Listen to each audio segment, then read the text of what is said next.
I'd like to call the meeting to order and move on to immediately to new councillor business. Councillor McFadden. Thank you, Your Worship. You have the report in front of you about an airport expansion. This report came pretty much unsolicited due to some groundwork that was done by a developer and the airport manager. It just sort of arrived. There was no direction from council to ask for this, and there's going to be no money associated with it. They just sort of gave it to us, so it's there. I'd like to put it into the intake for next year's strategic planning and perhaps even some budget work. I'm not sure how to do that, Your Worship. And also, it's what's called the Class C report, and I don't know what that means, but I think staff can help us out with that. Jim? Through your worship, Class C generally means that the engineer providing the estimate says it's good between -15% and +25%. So there's about a 40% available range. Okay, thank you. So you'd like to make a motion that this be considered a strategic plan? I would. Seconded, Councillor Malkinson. Any discussion? All in favour? Carried. Councillor Malkinson, petition to remove the bus stop located on 89th Avenue and 17th Street. Good morning, Your Worship. This petition was presented to me by a resident of 89th Avenue. I understand that it is a little bit late to reverse or do anything about the temporary route that we have set up on that street, but I figured it was important to put this forward for all the councillors' consideration when we consider our future intentions with this in a couple of weeks. So, presented for your information. So you'd like a motion that Sure. this be received? Yep. Seconded, Councillor Wilbur. All in favour? Carried. Minutes, can we have a motion for adoption of the 3 sets of minutes that are in the agenda? If I may, Chair, I do have something under new council. Oh, sorry, yes, I should have asked everybody that. My mistake. Thank you. Thanks. I did attend the NCLGA with Councillor Schumann, I'm sure. I wasn't here last meeting, so I'm sure she updated you. But what I did find interesting out of that was when I was at the Kofi convention, there was talk about backhauling between the oil and gas and mining industries and logging. And West Fraser actually has taken that on. So they are working out with their drivers to get backhauls, whether they be coming up with mining equipment or oil and gas stuff and then backhauling for West Fraser out of Chetwynd. So that's kind of a unique thing for our area, and I was happy to hear about that. The other thing was Saturday we had our spring cleanup, which in my words was awesome. The sun was shining. We had 51 groups. Several groups finished their areas and then came back and took on another one. So we really only had a couple areas that didn't get done that were high traffic highway areas or along the creek. So we kind of have a plan that we're going to look at for next year to maybe have some companies take after that area so we don't have families and stuff down there. But I did thank all our sponsors and partners on the radio, TV, and at the event. But one thank you I do want to put out there and pass on is thank you to our staff. They made my job so easy. The crews were out there picking up the bags that the groups left on alongside the road, and my chauffeur Don made sure we all got water out to everybody. So just thank you really to the staff, and if that could be passed on, I don't know all their names, but there was a whole group of them, and they really made the day go well. So thank you to them. That's all I had. So any other new councillor business before we move on? Yes. Yeah, I just wanted to report on the investors group that came to our community there a week ago Saturday, looking at they brought in a group of, I'm sure it was more than 25 investors from Vancouver area to look at investing in housing up in the Harvest View area that between 17th and 17th, yeah, there, Jim, 17th. And Loran Drive. And Drive. And it was, they were looking at, they're looking for financing for mostly duplexes and coach homes, and all falling under our community plan. But anyway, they were very excited to be in Dawson Creek, and they were very interested in what's happening in our community. look, you know, what the oil and gas activity is and what the amenities are in our community and the prospects for investing. So they were a very engaged group, and it was quite interesting talking to them. Okay, thank you. Anyone? Yes, Councillor Mountains. Your Worship, I believe I've mentioned this outside of the meeting to a few of the councillors, but I maybe just wanted to a little more informally pose a question to all the councillors today, or at least make them aware of the Northern Health Board meeting that's taking place in Dawson Creek on the 17th and 18th of next month.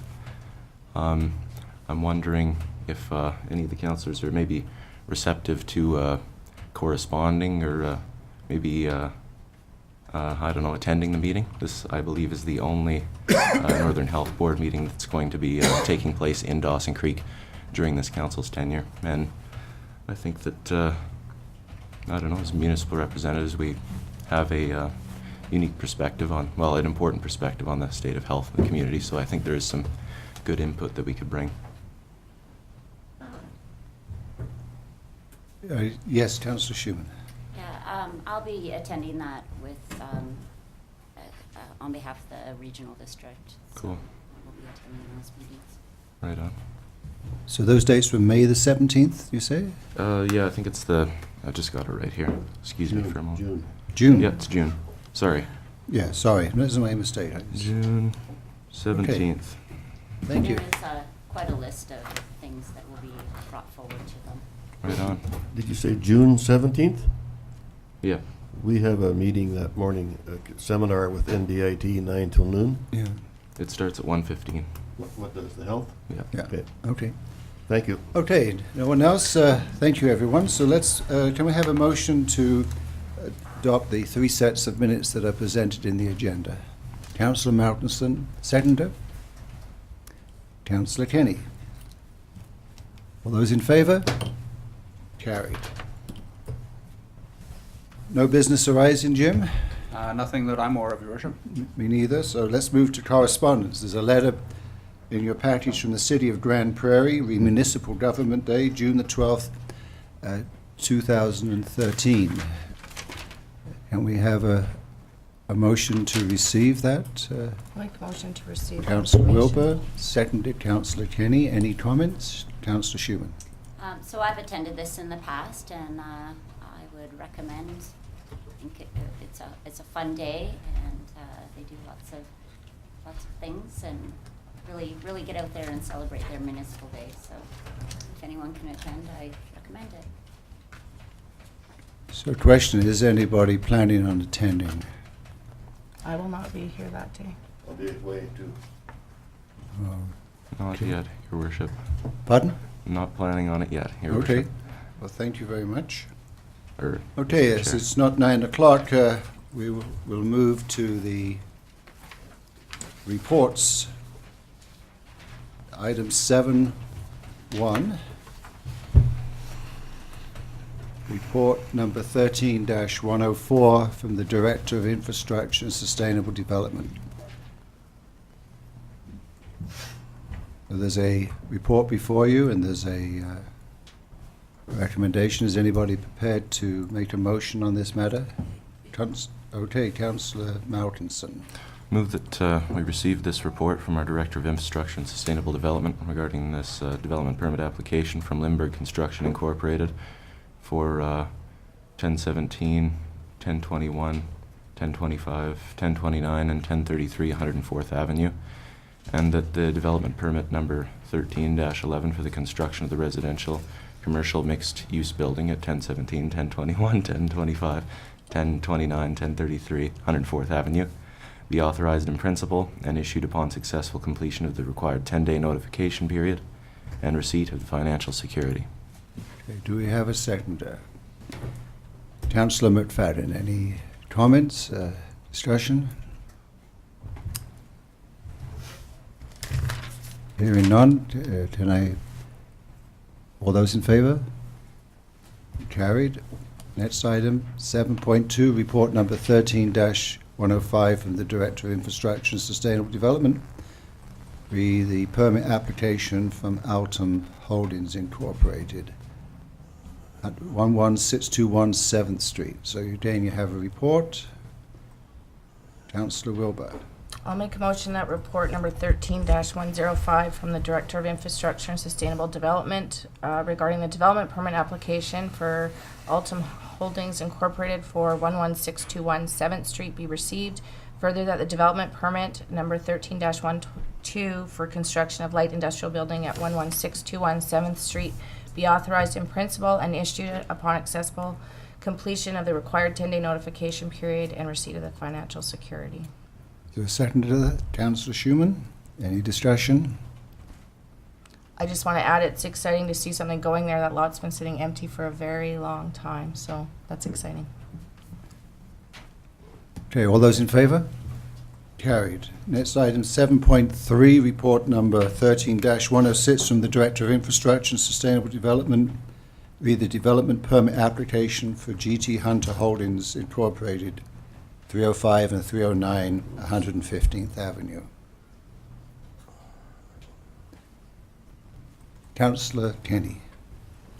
I move the recommendation that report number 13106 from the Director of Infrastructure and Sustainable Development regarding the development permit application from GT Hunter Holdings Incorporated for 305 and 309 115th Avenue be received, and further that development permit number 1313 for the expansion of the light industrial building at 309 115th Avenue be authorized in principle and issued upon successful completion of the required 10-day notification period and receipt of the financial security.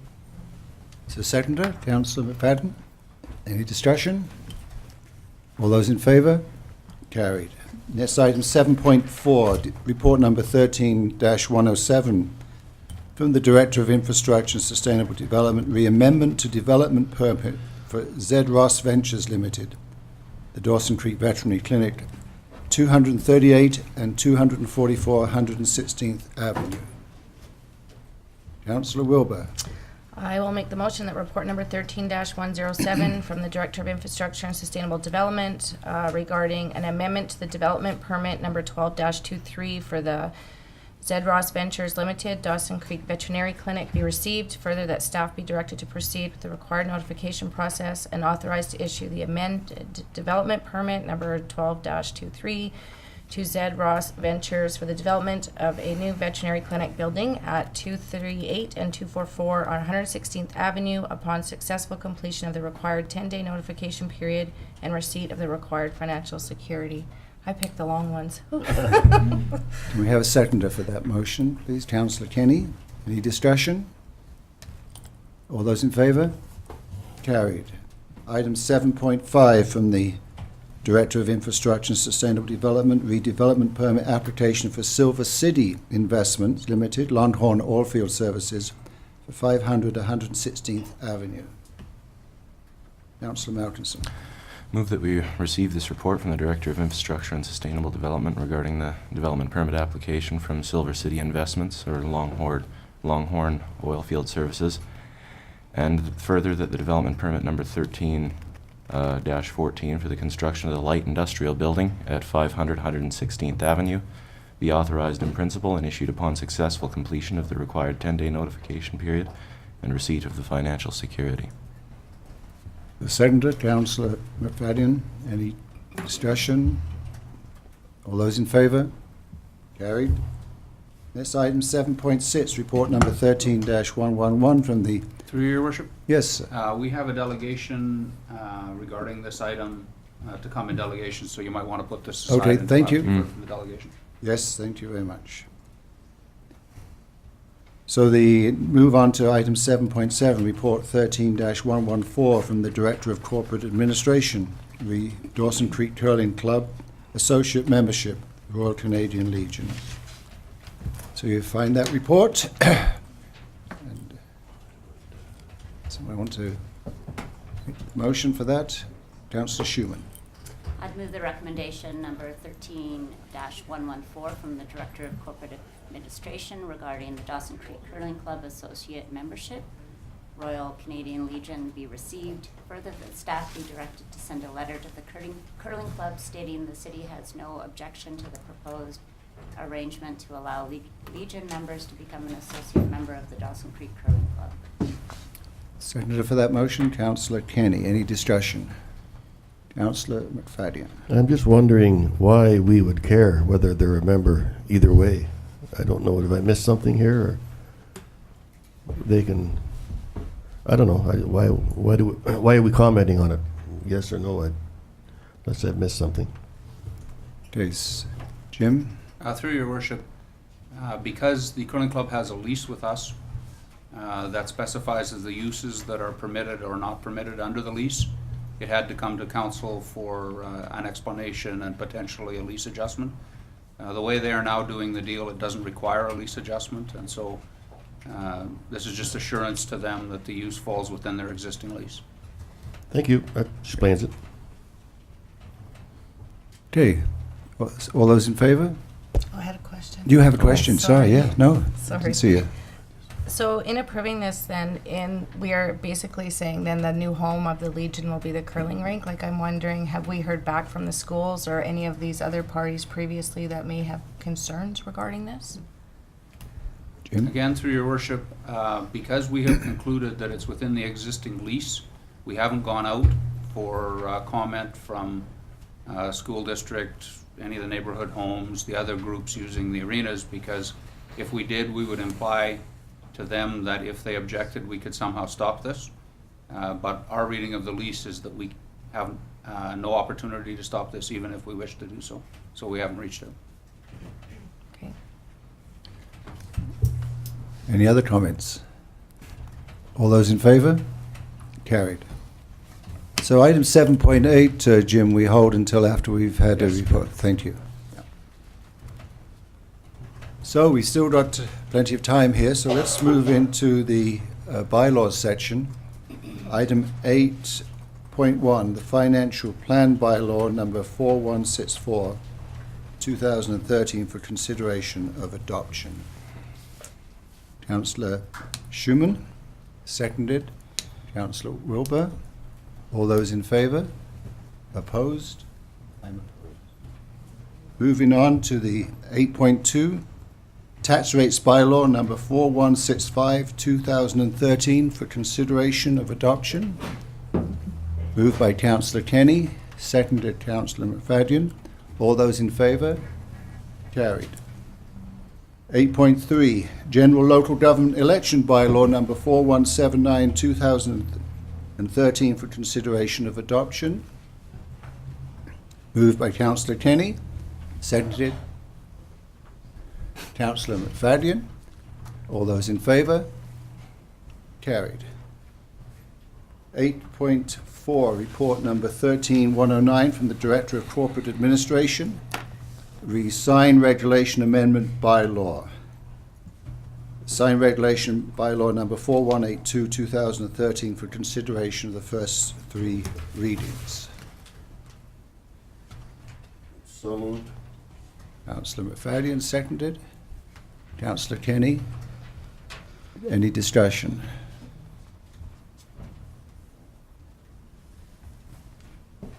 None? Okay. All those in favour? Carried. I was expecting some there. Continuing on, 8.5, report number 13-110 from the Director of Infrastructure Sustainable Development. This one, again, we need to wait, don't we, Jim? 8.5? No, there's no delegation on this, Your Worship.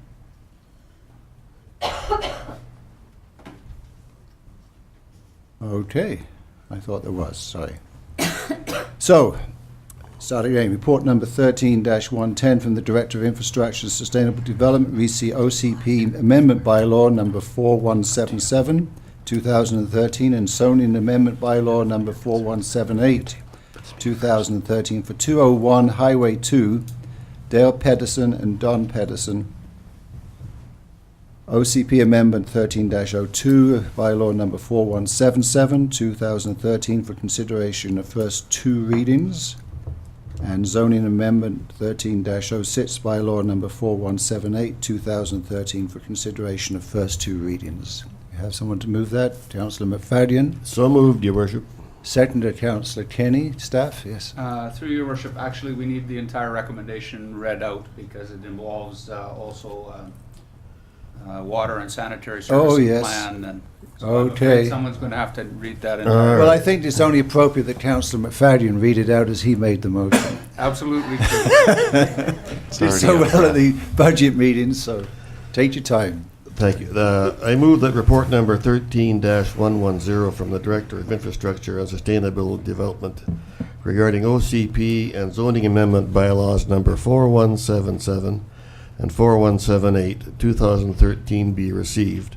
Further, that OCP zoning amendment bylaw number 4177 and 4178, 2013, redesignating 201 Highway 2 from agricultural to service commercial and zoning the same up from agricultural zone to C3 commercial highway zone be given first and second reading.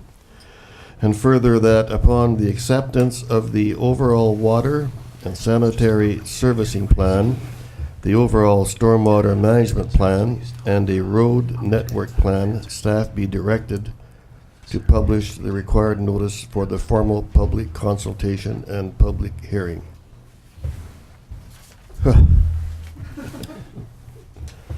Thank you.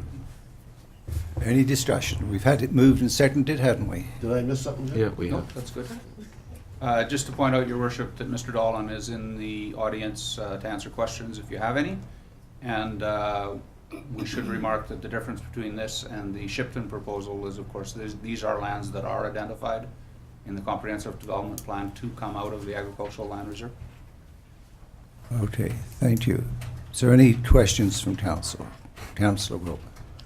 A few concerns actually were raised, and because I don't want to be winded with you guys, I did write them out so that you'd be able to look at them. So, Wanna pass if you wanna them Do you want to pass distribute them, those? Pass one here. Give me one. I'll pass them around. I think one of my main concerns is that this property is not yet within the municipal boundaries. And my understanding from report 09-020 was that this property would be rezoned commercial once the property was sold, and the new owner would apply for that amendment. So I'm wondering if that has happened. And I'm also concerned that our taxpayers are taking on the cost, again, of delivering, maintaining, and upgrading water and sanitary services to property within the Peace River Regional District, and yet the Regional District's going to get the enhanced tax base from developing this property, which I'm not against. These are just concerns that I have.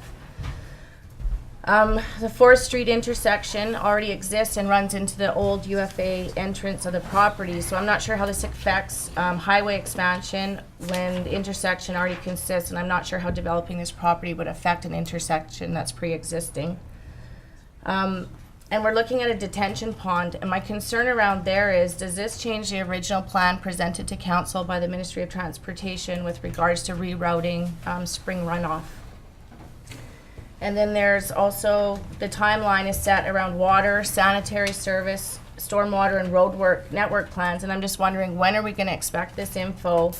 And why would we initiate a process without having that information? To me, it seems a bit like putting the cart before the horse. So these are just concerns that I have. I'm not against development. I am open for business, but I do not want to put the burden on my taxpayers that I'm responsible to for enhancing land that's not within our municipal boundaries before we take care of what is within our municipal boundaries. So what I would ask is that I would like to make a motion that this be tabled until our next meeting and get written responses to these concerns. Okay, thank you. Is there a seconder for that motion? On the floor. Councillor Get it on the floor. Malcolmson?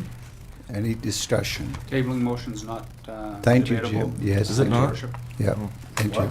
I'm sorry, I didn't hear that. Tabling motion is not debatable. Oh. Yeah. So I'll call the motion then. All those in favour of tabling until we have some written response to these questions. Is that the essence of the? yeah. Okay. All those in favour? All those opposed?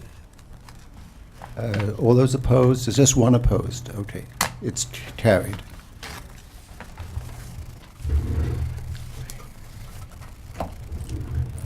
So, moving on to item 8.6.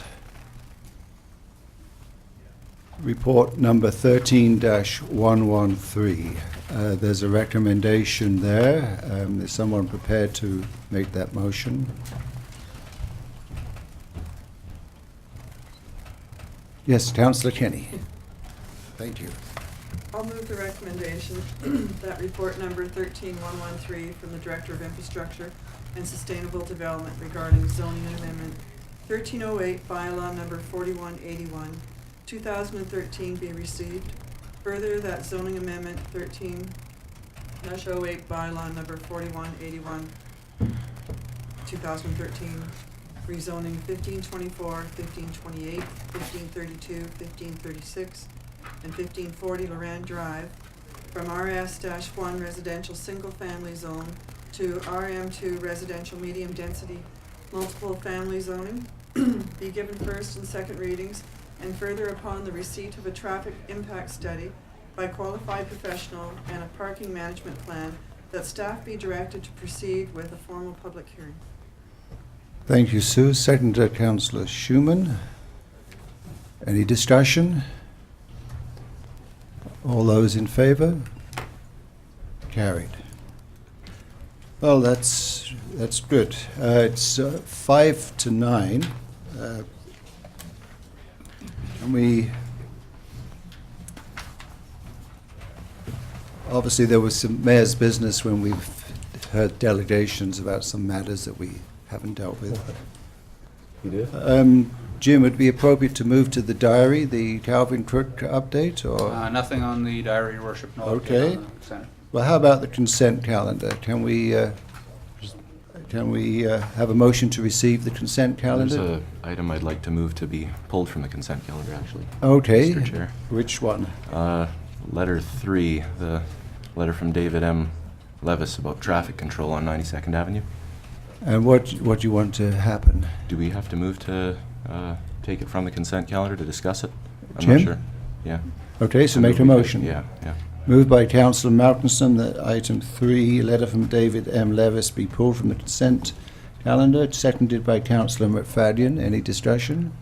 Yeah. Go ahead. I hope to initiate some discussion about this, Mr. Chair. I spoke to this gentleman. He seemed quite concerned about, well, a couple of things on 92nd Avenue there. And Okay, I just, so maybe we should deal with that motion and then we'll put it as an agenda item? Is that how we go with this, Jim? well, once we pull it from the consent Once calendar. it's pulled Yeah. from the consent, it's available for discussion at this Right. meeting. Okay. So why don't we just, if you have some concerns, let's just make the motion and vote on it, and then we'll just have a discussion of the, Well, I just wanted to ask a preliminary question, and I just wanted to suggest that, yeah, allow me. Well, yeah. Sure. Is it all right? I just wanted to know what staff's thoughts were on the practicality of, well, if there were any difficulties of having a continued 30 zone from the school zone to the hill there. I was wondering what any thoughts were on that. Well, through your worship, there's nothing in the letter asking for that, although there may have been in the conversation between Councillor Malkinson and former Judge Levis. The general reason why you don't have extended 30K zones is that there is no messaging then to the public when they're approaching a school. So if you have a 50 that goes to a 30, the message to the motorist is that they're entering an area where speed is restricted. If you have 30 everywhere, there's no difference between the school zone and anywhere else. So then you would be looking at going down to 20 or 10 kilometers an hour in the school zone for that messaging. It's just normally not good practice. Councillor Wilbur.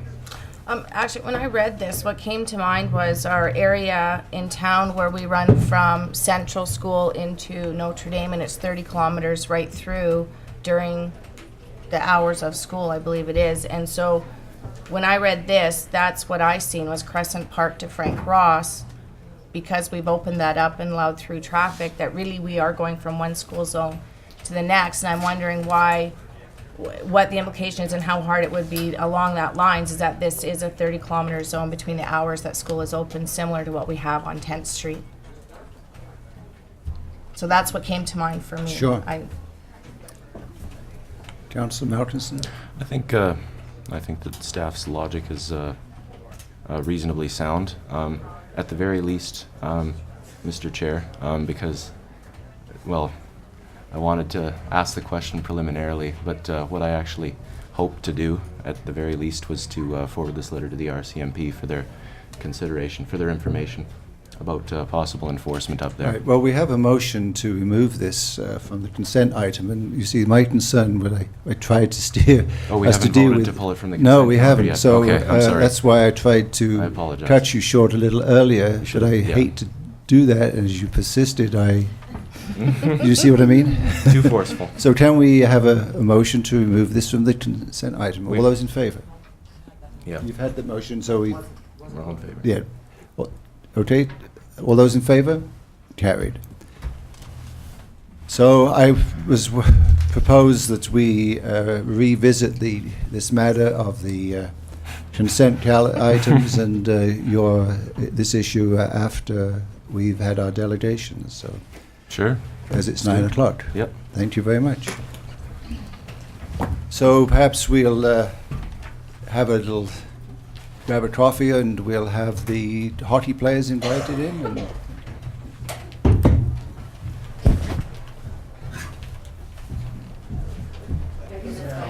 yes. So just making sure that the media can get a good picture of the group here. The Dawson Creek Pee Wee team are the BC champions, Tier 3 champions for 2012-2013, which is a tremendous accomplishment. I was going to ask Sean, who did they beat? How did what made this team the best team in their tier in the province? What made it? Yeah. Belief and effort and a commitment. And who did they have to beat to get the championship? Arbutus, Creston, Quinnell. Yeah, Quinnell. We met Quinnell in the round robin. Them and Creston are probably the top two teams. Now, Arbutus is a team from what, Vancouver or Victoria? Arbutus. Arbutus from North End. North Winter Club. There's Cranbrook. There's 8 teams from the province, each zone. And I heard that you only had, was it one goal scored in each? We had a couple, Yeah. 2 or 3. Well, congratulations to you on behalf of the City Council and the community.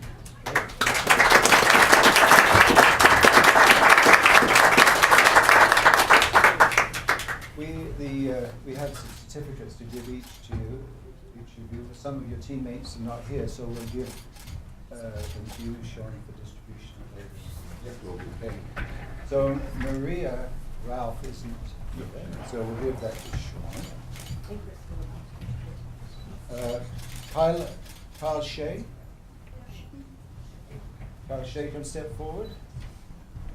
Oh, okay. Actually, let me call him out. Might be Yeah, easier. okay. Brandon Raleigh. And Ian Halverson. Yeah, great. He's not here. He's still coming. Smart. There they go. Wyatt. Ethan. Jesse. Ian's not here. Josh, where was he? Hold on. So, Hunting. Really, there are ones the rest of you. Thomas Clark. This is myself. Jason Rowley. I don't know if he's here.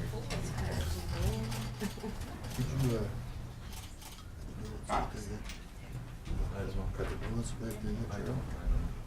No. Well. Tanner. Did you want me to say yes, they are? O'Reilly Crane. I need the kid to go find them for a minute. Tanner Mason.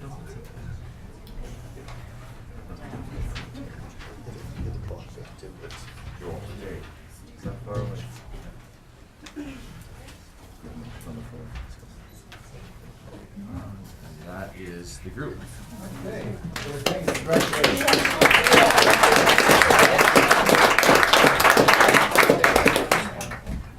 Thank you. We missed one. We?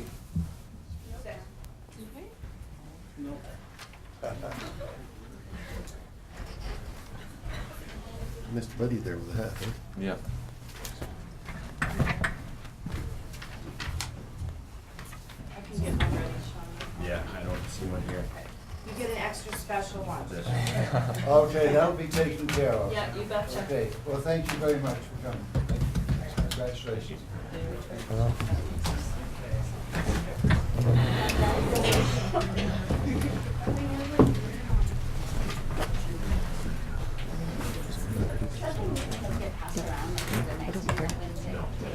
No, it's given to each house.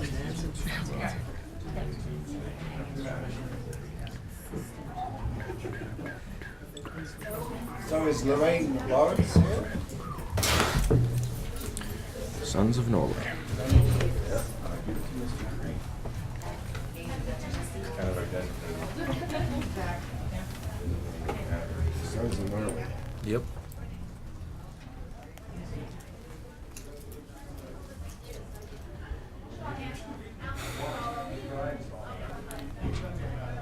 Big crowd.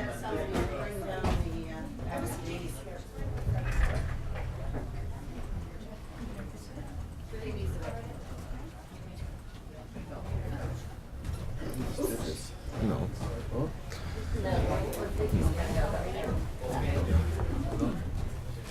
Do you see that last lady there? Yeah. You know what her name is? No. That's Lorraine Lawrence. Do you know who she is? No. It's Melody's mom. Oh, really? Yes. Turcotte, you mean? Yes. Oh, wow. Did you see the resemblance of her? No. You can't? Not at all.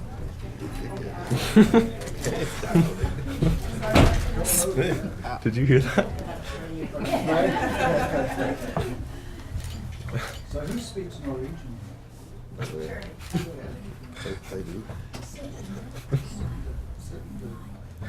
Sorry. Thank you. So I'd like to read this proclamation. Whereas Norwegian Constitution Day is the National Day of Norway and is an official national holiday observed on May the 17th each year. And whereas among Norwegians, the day is referred to simply as Sittende Mai. Sittende Mai, both meaning May the 17th. And whereas this is a day on which celebrations mark the signing of the Norwegian Constitution in Eidsvoll, and whereas on May the 17th, Norwegian Canadians will express their appreciation and pride for their heritage through observance of Norway's Constitution Day. Now therefore I do proclaim May the 17th, 2013 to be Norwegian Constitution Day in Dawson Creek. So how are you going to spend May the 17th?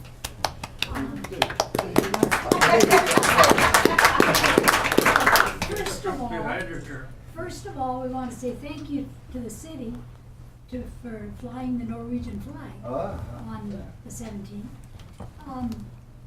17th of May is a big day in Norway, and it's going to be a really big day next year because it's going to be 200 years since they signed the Constitution. Wow. And they like to celebrate anniversaries, special birthdays in a big way. So I don't know what it'll be like next year, but it'll be big. And we are going to celebrate on Wednesday of this week, the 15th, just to do our part to help Norway celebrate. And we'll be having a flag parade at the NAR Park. And then we will have a big meal at Chapel Hill Hall.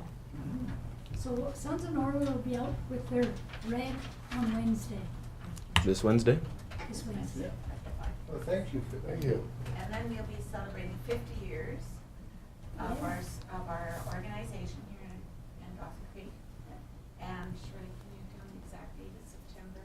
September 7th, we'll be celebrating our our 50th anniversary at Rolla, and it'll be a pretty big affair, so for us, you know, Mhm. 'cause we're a small group, but 50 years we've been in Dawson Creek.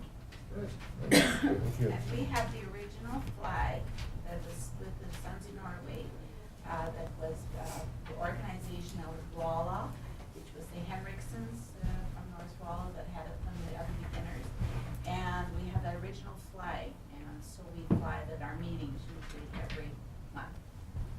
So we'll be having it flying at our due on Tuesday. Great. Thank you. Thank you for you. Thank you very much. Thank you. I didn't take that. Yeah. Thank you so much. Anything else you want to know? No, I think I got it all. Thanks, Got it all, yeah? thanks, Terry. You're welcome. Jerk. Thank you all the time. Hmm? You look after you. You don't look after me. You just insult me. Somebody does. Somebody insults me? You don't look after you. Session there. Mm-hmm.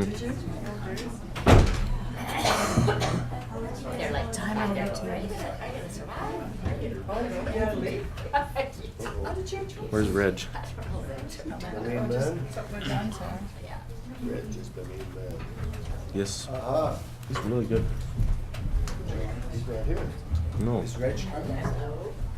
No. Okay, do you want to come?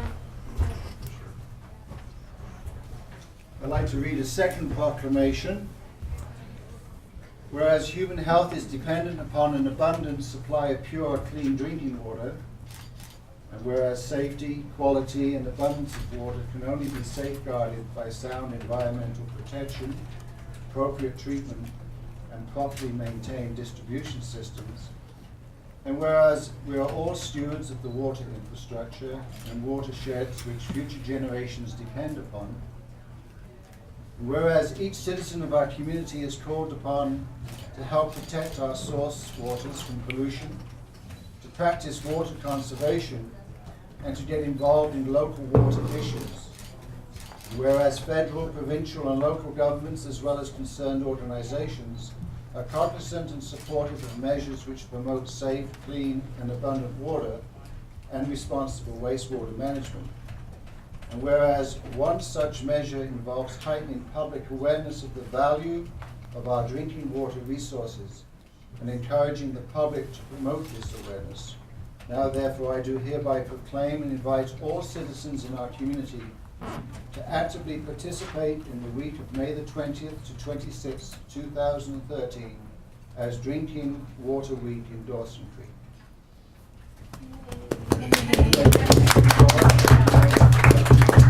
So what is planned?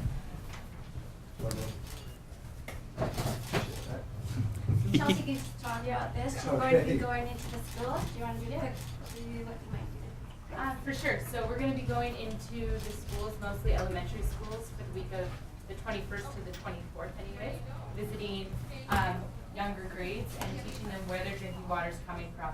So we're going to be using this coloring sheet to explain to them how water comes from the source to their tap, to understand where their water comes from, how it's safe, how it's treated, and that they can actually drink the water from their tap. So this will be one of the prompts that we'll be using, and we'll be in conjunction with NEAT and Northern Health Authority for that. Good. The city of Dawson Creek will also be holding water treatment plant tours and possibly some tours of the water reclamation. But at this point, we're looking at promoting our drinking water and encouraging people to enjoy the tap water. Good. Thank you. Awesome. It's amazing. Yes. Dawson Creek has never had a water board. No. So I'd like to call Dale Rose, if I may, of Sander Rose Bone Grindle, to make a presentation on the financial statements. Thank you, Your Worship. Not quite as exciting act to follow as the previous. It's a pleasure to be here once again to provide the city's audit report on the audited financial statements. And I'll go right to that. On page 1 of the financial statement package is the independent auditor's report. It's addressed to Mayor and Council of the Corporation of City of Dawson Creek. It states that we have audited the accompanying financial statements of the Corporation of the City of Dawson Creek, which comprise the consolidated statement of financial position as of December 31st, 2012, and the consolidated statement of operations and changes in surplus, changes in net debt, and cash flows for the year then ended, and a summary of significant accounting policies and other explanatory information. Management is responsible for the preparation and fair presentation of these consolidated financial statements in accordance with public sector accounting standards, and for such internal control as management determines is necessary to enable the preparation of consolidated financial statements that are free from material misstatement, whether due to fraud or error. Our responsibility is to express an opinion on these consolidated financial statements based on our audit. We conducted our audit in accordance with Canadian generally accepted auditing standards. Those standards require that we comply with ethical requirements and plan and perform the audit to obtain reasonable assurance about whether the consolidated financial statements are free from material misstatements. An audit involves performing procedures to obtain audit evidence about the amounts and disclosures in the consolidated financial statements. The procedures selected depend on the auditor's judgment, including the assessment of the risk of material misstatement of the consolidated financial statements, whether due to fraud or error. In making those risk assessments, the auditor considers internal control relevant to the entity's preparation and fair presentation of the consolidated financial statements in order to design audit procedures that are appropriate in the circumstances, but not for the purpose of expressing an opinion on the effectiveness of the entity's internal controls. An audit also includes evaluating the appropriateness of the accounting policies used and the reasonableness of accounting estimates made by management, as well as evaluating the overall presentation of the financial statements. We believe the audit evidence we have obtained is sufficient and appropriate to provide a basis for our audit opinion, which states, in our opinion, the consolidated financial statements present fairly, in all material respects, the financial position of the Corporation of the City of Dawson Creek as of December 31st, 2012, and its financial performance and its cash flows for the year then ended in accordance with public sector accounting standards. So once again, a clean audit report for the city, so congratulations to council and management on that. Thank you very much. You're welcome. Any comments? If not, I thank you for your presentation, and it's good to hear that everything's in order, which is what we thought it would be at any rate. Thank you. And thank you to Shelley and her staff for their hard Absolutely. work and You helping bet. us get this completed. Good, thank you very much.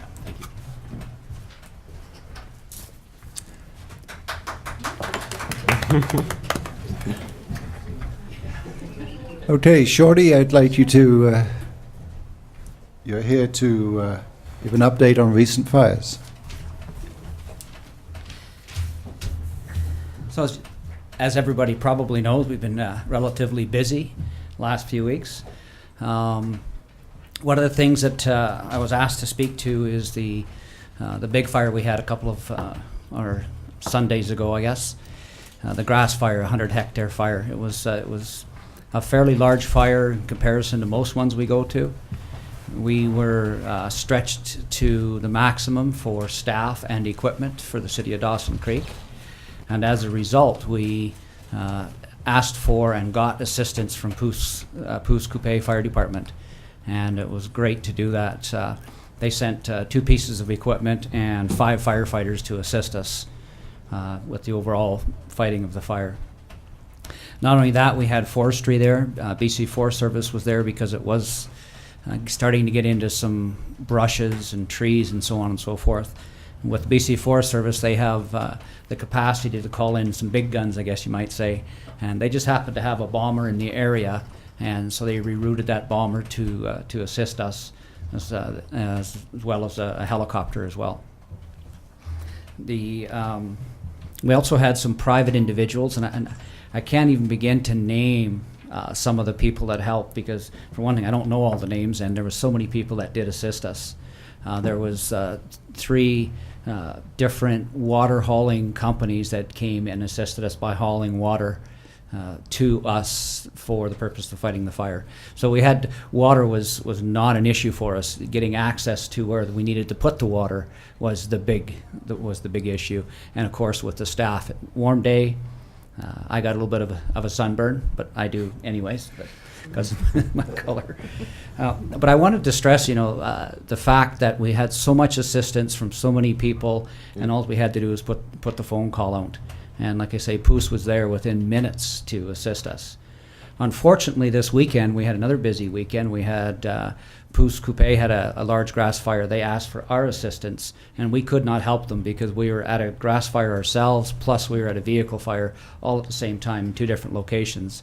So we couldn't assist them. But it's that time of the year. A little bit of a rain we got this weekend will help.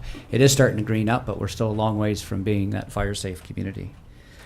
But when I look at that particular fire at the big grass fire, the 100-hectare fire, we had a total of 35 staff at that fire, 35 people that were under our, control and direction to fight that fire and to put it out as quickly as we did. 7 hours from the time the call came in till the time we went back to the fire station. So it was a long day.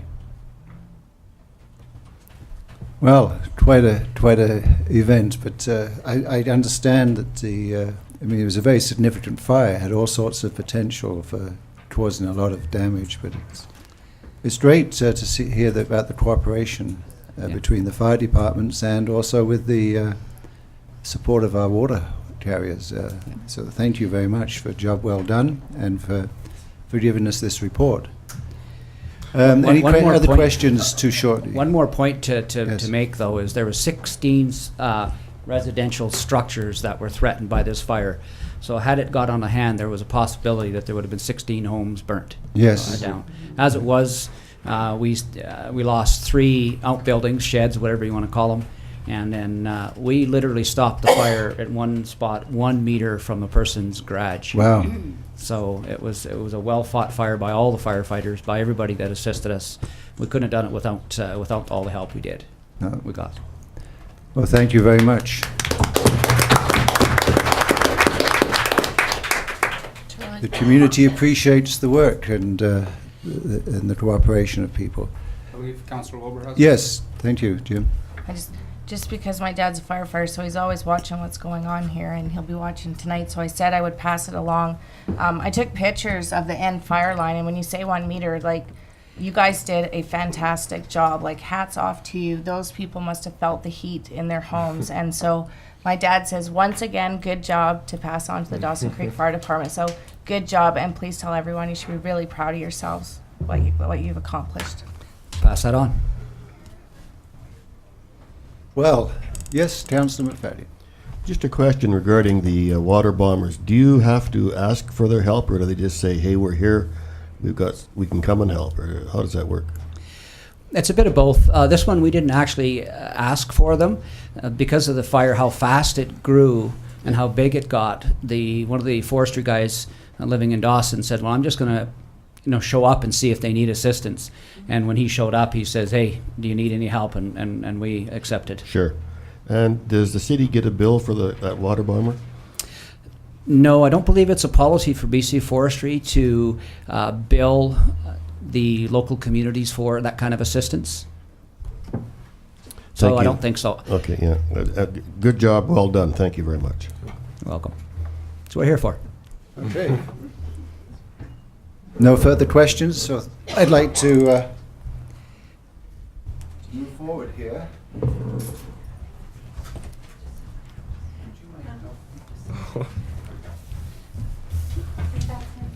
I think this would be a nice backdrop, don't you?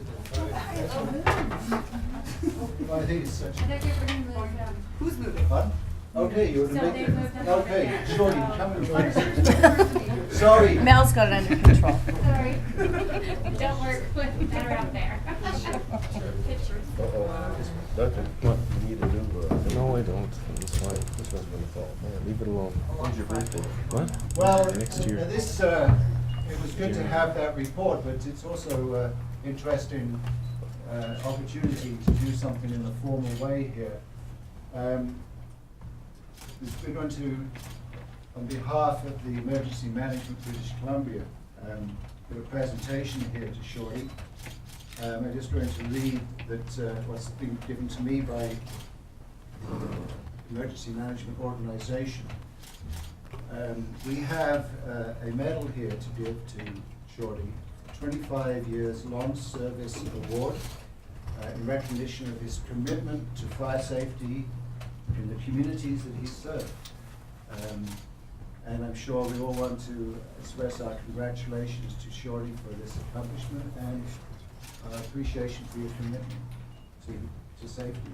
And I'd like to ask Councillor Kenny to pin that medal on if you don't mind. Don't go too deep. Anybody here know first aid?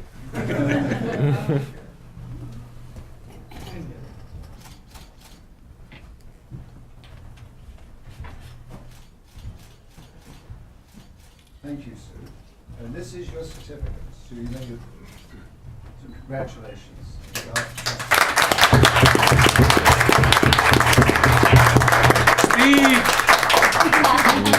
So you have to say a few words, you heard. Well, at 25 years in BC Fire Service, and I appreciate the award from the Emergency Management BC.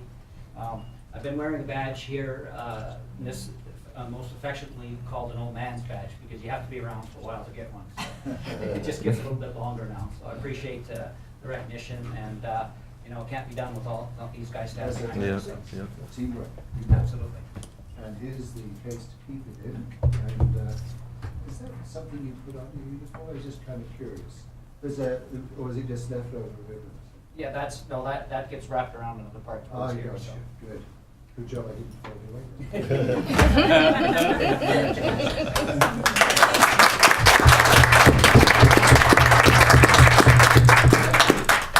Shorty, you should take this as well. This contains a letter from the. Yeah.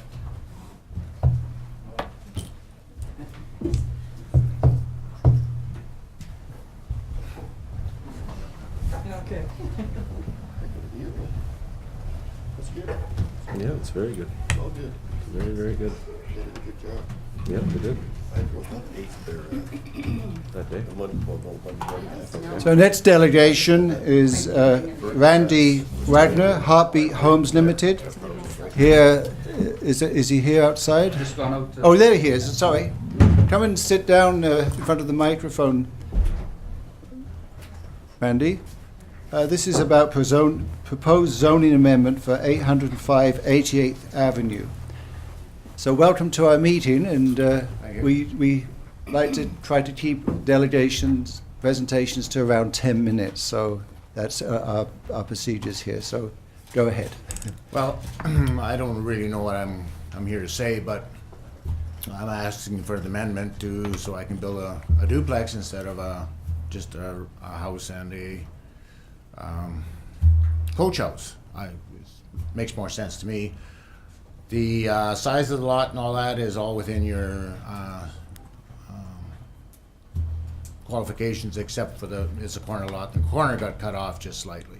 So the width, the length, all that kind of stuff is there. So right next door is another one, and across the street will be duplexes. It's all in one little group, and I guess I'm just asking for the amendment. Okay. Anything else to say? No? Okay. Any questions? No? Straightforward?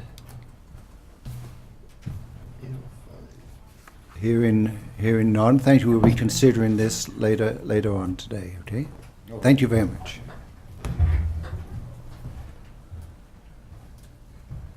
Is Jennifer McCurdy here?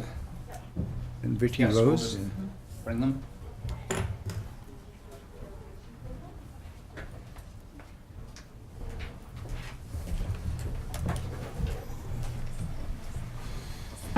Welcome, Jennifer and Vicky. Hi. Which one of you is Jennifer? I'm Jennifer. Jennifer, hi. Yes. So by conclusion, Perfect. Vicky, yes. There's only two of us. So you bringing awareness to about a new annual fundraiser associated with ALS. Correct. Yes. So, as you mentioned, my name is Vicky Rose, and this is Jennifer McCurdy. And we are co-organizing the first annual ALS Cycle of Hope around Dawson Creek. You've probably seen our poster maybe in a few businesses around town already. Before I go into the actual cycle, I'll let Jen explain what ALS is, because surprisingly not many people know about it. So ALS stands for amyotrophic lateral sclerosis. Well, most of you may know it as Lou Gehrig's disease. This disease can be short, basically kills the signals from the brain to your muscles, which it happens, one day at a time, one by one. It will slowly take away those muscle abilities until you're left fighting for your last breath. While your mind is still fully intact and totally aware of your surroundings. From personal experience, I would say that this is like watching a loved one go down in a slowly sinking ship. Most cases, death will occur within 3 to 5 years from the onset of symptoms. That being said, ALS can be very hard to diagnose. It may not be clear that you have the disease until symptoms get worse. Our cycle mission is to raise awareness and inspire families living with ALS within our community. The ALS Cycle of Hope is making moments matter. So as Jen mentioned, ALS is just one of the most difficult illnesses to diagnose. Speaking on Jen's behalf, her mother was initially diagnosed with carpal tunnel syndrome, and then she was diagnosed with MS, and then finally she was diagnosed with ALS. And by the time they diagnosed her with ALS, Jen and her family really only had 13, 15 months to spend with her mother, and like Jen said, it's a sinking ship. You're just watching your loved ones just die, basically. So, ALS Cycle of Hope, first annual. Because it's our first year, we just want to bring awareness to the actual illness. We're doing a 5-kilometer community ride just around Dawson Creek, and then we are bravely venturing out onto a 60-kilometer ride to Rolla and back. So we understand that many of you are so influential within our community. And so we just want to let you know about ALS and about our fundraiser, just to talk about it around town, just let people know about it. And then after the cycle, we'll meet up at Kin Park for a barbecue, and we'll have posters with more information. We've got the Greasy Chain Cycling Club on board with us, so they'll be there. So we have a pretty good support group already, but just to let you all know about it and just talk about it around the community. And yeah, that's basically what we're here for. We're on Facebook, obviously, like everyone in the world. So check us out on Facebook. We've got lots of information on ALS. We've got lots of info on our cycle. Yeah, and that's all really. Okay, thank you. Councillor Schumann. Hi, ladies. Thanks for coming today, bringing this forward. I cannot see because I'm older. That's okay. And I can't see the Facebook thing. So it's our team name is No White Flags. So if you type in the search engine No White Flags, Dawson Creek ALS Cycle of Hope, you should find us there. Okay, No one awesome. says not giving up kind of thing, so. No. Yeah. But looking around, you all look like fine candidates for our 60K ride. If you're that would be great. Okay, maybe those two in that one. But no, we do have the 5-kilometer community ride, I should say. Within our community, we're encouraging families, small children to come out. We're still waiting back from a response from the RCMP department there. Hopefully going to get escort just around the community because we're going to have small children. But we do encourage anybody that would like to join us on the 5K. It won't be very long. If not, please join us for the 60K. It sounds like a lot, but we've been slowly working up to the 60K, and it's not hard at all. It's going to be great. And if not, if you can't do the 5K or the 60K, please come out to our barbecue and just show your support. I can do that. Terry can do that. But Duncan, he's going to get on his bike, isn't he? He's thinking about I'll drag him kicking and screaming. Yeah. We'll put you in our little cart. And I will say that just us being out there and promoting this event, we've had so many businesses, local businesses, just come forward and help us out, and it's just been great. Like United Spring and Break, amazing. He sponsored all of our shirts. Curtis York Trucking, the barbecue, and all the the food.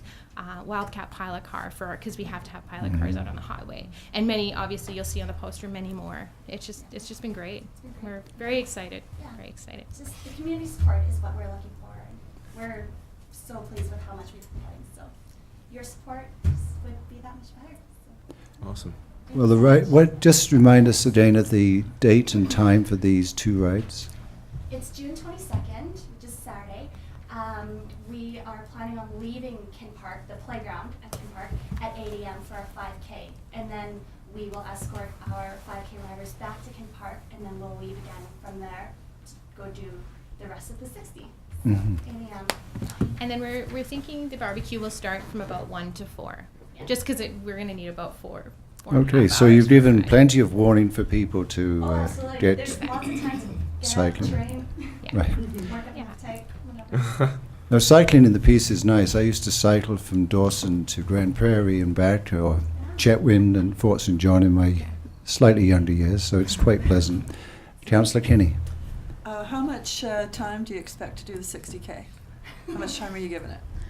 Well, we have slowly been getting on the highway and doing it, and we are allotting about 4.5, 5 hours. Oh. So Mhm. Jen and I, we've been doing about 20K on weeknights, and we can do that in about an hour and a half, but that's just stopping, taking pictures of the Peace Country, and having good Yeah. times, so.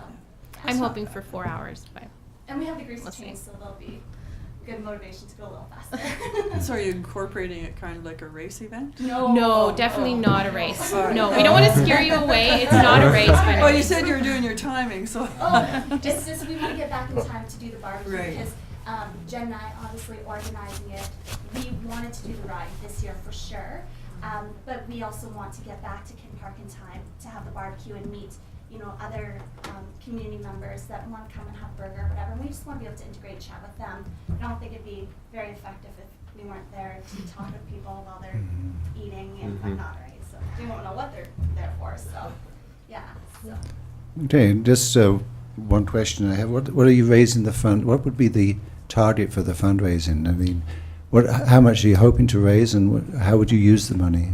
Well, when we set up on the ALS Canada site, I just put in just a random amount of $1,250, just because I didn't know how many people would want to be involved in the cycle. So it's basically the highway cyclists that are going to be raising the money. So the money raised is going straight to ALS Canada for research. Right, okay. That being said, we do have, I don't know if you're aware, we do have a walk in September. It's called the the Dawson Creek ALS Walk. Now that one there, by no means is this replacing that walk. We're hoping that one will just get bigger and bigger because it's been quite small. Yeah. But that one there is mainly for patient services, and that's a big part of Yeah. the ALS Society in BC. I can personally say that just for what I had to go through with my mother.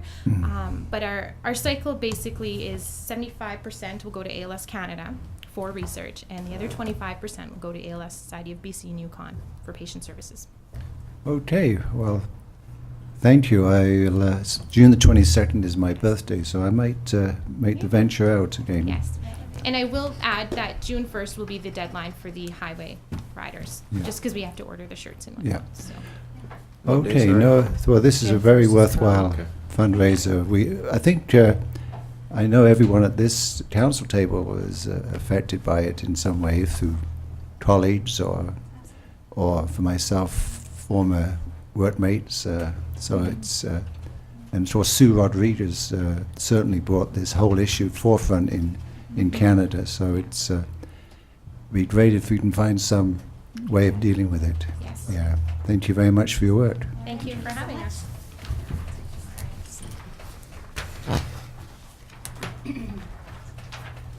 Our next delegation is Calvin Zrymiak, delegation from Richardson Pioneer.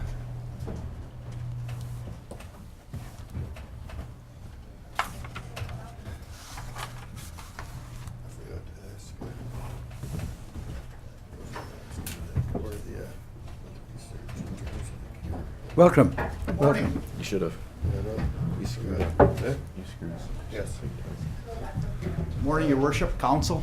My name is Calvin Zermiak. I'm with Richardson Pioneer. I have Garnet Berg and Walter Fritsch from the BC Grain Producers Yeah. as well. Just a bit of history. We were formerly known as Viterra, so we're on Highway 49 East. We just became Richardson Pioneer as of May 1. Okay. So, over the past 20 years, our farming customers have been able to pick up water at our facility for their chemical needs for spraying and stuff. we were using a fire hydrant with a backflow valve and a water meter as per city's request. We wanted to get everything done last year as we became Viterra, when we were owned by Viterra and we were going to be sold.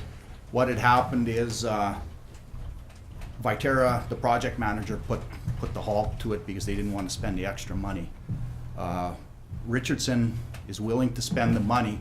What we're asking for, council, is kind of a 60-day grace period so we could use our existing fire hydrant so we could supply water to our grain producers, and then so we can get ourselves prepared to put a 2-inch reducer on as per city requirements with the backflow valve, water meter, et cetera, et cetera.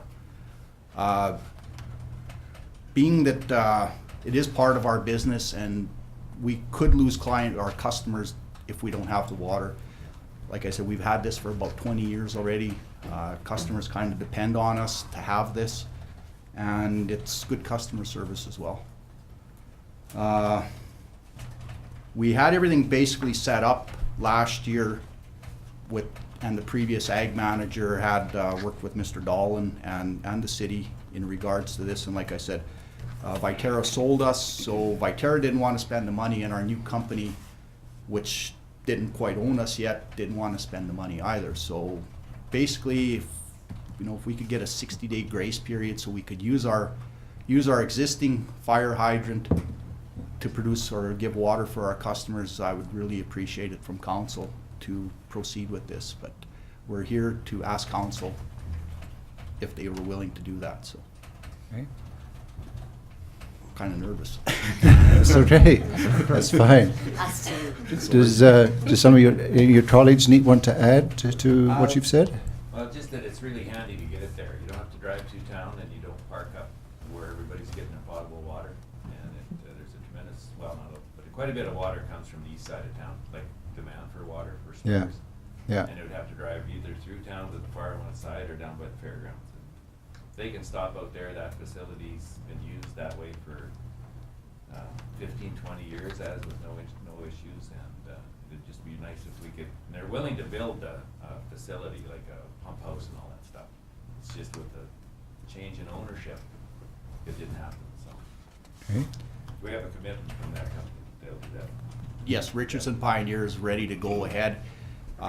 Basically, like, what I'm asking is if we can get this 60 days for the customers, and basically after that we'll get what needs to be done. It'll be all ready. City can come and inspect, do whatever. We do own the fire hydrants over there as well. We do have B3 that comes in and tests our fire hydrants for us. We're going to be having a meeting with the city as well as the fire department. Being that we have 2 fire hydrants so close to each other within 100 feet, we're going to see if we could reduce the 6-inch line to a 2-inch line, and it would save everybody a little extra money and everything else, and possibly move 1 fire hydrant so the fire hydrant or fire department has more access to bagging a hydrant if in case of fire on our site. So. Any questions from council? Councillor McFadden. Good morning. Thank you for coming in. You're welcome. Is the reclaimed water suitable for your purposes? I assume you're using the water to mix with pellet fertilizer to put spray on the.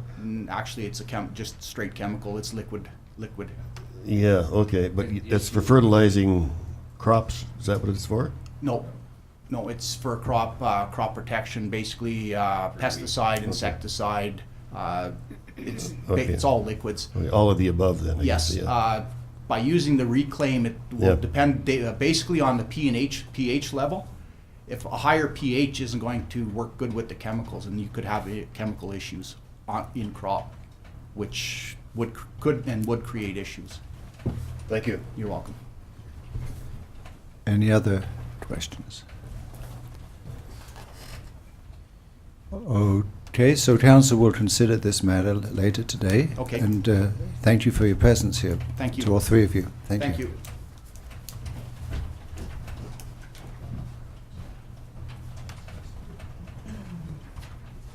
I'd like to move forward, if I may, to 6.9, Ryan McIver, General Manager of Global Spectrum.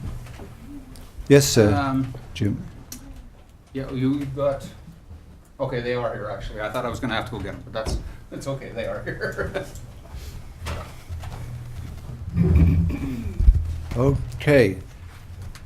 So, This is a really good time to enforce the 10-minute rule, you were. well, actually, you upstaged me, Jim. I was going to see if council support the notion that we vary our procedures and just give 5 minutes here. So then we'll get out of here in 10 minutes. Go for it, Ryan. Thank you. So, as per usual, we always come annually, and typically this time of year to give you the report on the last year. So, there's a couple of documents that were in your package, and I'm just sort of going to highlight and go through some of them for you. So the first one, and I'm going to go between the two, but I'm going to go through the one that's landscape here for you, because it's got the most sort of detailed information for you. So what I guess I want to highlight is that in 2012 it was a very interesting year. We had a lot of aspects of our year that changed, specifically that we focused on the quality of events and not necessarily the quantity. But that being said, we also had the most number of events that we've ever had in our since the building's been open. So we're quite happy about that. It was a challenging year. We've had, and with that, we had some ups and downs. Starting with the Swiss Chalet National Curling event, in terms of the sponsorships change from on the national level, but also the fight between the local, between CBC and the local promoter who owned the event. And so we were sort of caught in the middle with that, and we're sort of collateral damage with that. That being said, it was a great event, but just working through the challenges in between sort of a crown corporation and a private promoter back east. Of course, we had the Hockey Canada's U18 event, which was a great success. And then we also had the Dawson Creek Rage, who had their last season in 2012. Last year we also had a very strong event schedule. We had several sold out shows, and most if not all the events were well attended. As usual, we are always looking to increase the revenue streams, driving that bottom line to ensure that the revenues are always focused on, but also managing that expense to ensure that we're not going over budget. Last year as well, we obviously we have a community commitment, and last year over $4,500 in change was not necessarily given in cash, but in terms of tickets or autographed guitars, autographed posters and such were given back out to the community, and then those community organizations raise funds through auctions or silent auctions or live auctions. So that sort of looks at that. I always provide the definitions just to give you an idea of how the categories get rolled up with respect to the financials.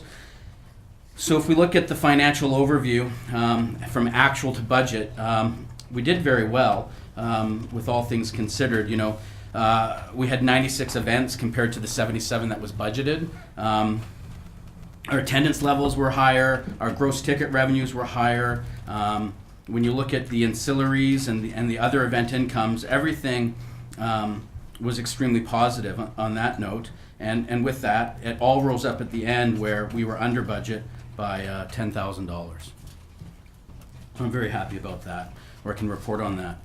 With respect, I think last year was the first time we started providing you sort of not a timeline, but comparing year to year to year to year just for you as the data rolls through. So you can sort of see the historical overview. Everything is based on an actual except for 2013, and that's the budget. And you can see how the number of events, the attendance, the operating subsidy, as well as the operating subsidy per event and or per customer for you. I think that, and as we get to it, this is sort of the historical overview, but I'm going to just sort of skip this because I break down each one of these into a separate slide for you.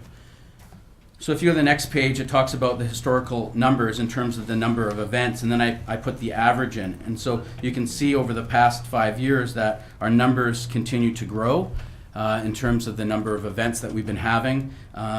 As we look to 2013 and beyond, some of the numbers are going to shift and change, and I'll speak to that later on with respect to the change in our business. But I'm very pleased on how our numbers have been trending and where they're going. Our attendance numbers have been growing year over year, and I think that's just a function of the number of events we've been doing, the quality of the events, and the people buying the tickets to those events. And so it's always great to have the trend in terms of the attendance levels go up. Obviously, more people that go through the building, more people get to see the advertising, better return on investments, etc. The next one is the operating budget. So you can see over the past 5 years, or the past 4 years, and 2013 being our 5th year of operation of the operating budget. Again, everything is listed as actuals, whereas 2013 is the budget number. You can see that year over year, there's been some spikes with that, but overall we've been trending, I think, very well in terms of where the numbers are going and what does that look like to the future. Subsidy per event, and the next one, subsidy per person, is just really a function of just taking the operating subsidies and just dividing it by the number of events or by the number of people that go through. And I think it's just important to note that the numbers have been decreasing over the years. We don't know what 2013 looks like as of yet, as that's the budget, right? And I feel confident that the subsidies per event as well as per person will be below what the budget one is as well. So if we look at some of the stats that I'm going to go through, I think it's important that our event attendance has been strong and has been growing based on the number of events that we have, but the attendance levels. I think that also the diversity of our events have been very, very good. We know what the market is, we know what the market can bear, and with that, we're just continually just moving forward with that. Again, the events are stronger. Our marketing outreach has definitely grown out to the different regions, but with that, it's because it's more targeted, and we're really taking advantage of the social media aspects of the business. And the events and the attendance have really directly relate to the genre of the event. So we know that some events attract more people than others, and with that, the per caps and the dollars spent with respect to those events are stronger as well. So this is the next sort of graphs represents sort of the ticket orders, not the number of ticket sales, but the orders. And so you can sort of see the total orders, that 65% of our clients are coming through BC, and 34% from Alberta, and 1% from other. And then as we break it down by top 5 BC, you can see Dawson Creek is still in the lead at 41%, followed by Fort St. John, and other represents everything from Fort Nelson and sort of all the small hamlets and communities throughout the Peace region as well. And we are seeing a much, because of some of the events that we're getting, we are seeing some direct outreach from even Prince George and some of the farther communities out there, that people are coming to the community for some of the events. They're not coming to all of them, but they are coming to some of the bigger ones. Top 5 Alberta orders, Grand Prairie, almost 50%. 33% is other. There's a real big mixed bag of a whole bunch of small communities on that Alberta Peace side, and each and every one of them all sort of relate to that 33%. But we still see that Beaver Lodge and Sexsmith and Fairview and Spirit River all sort of really generating those numbers for us, and we'll continue to do that.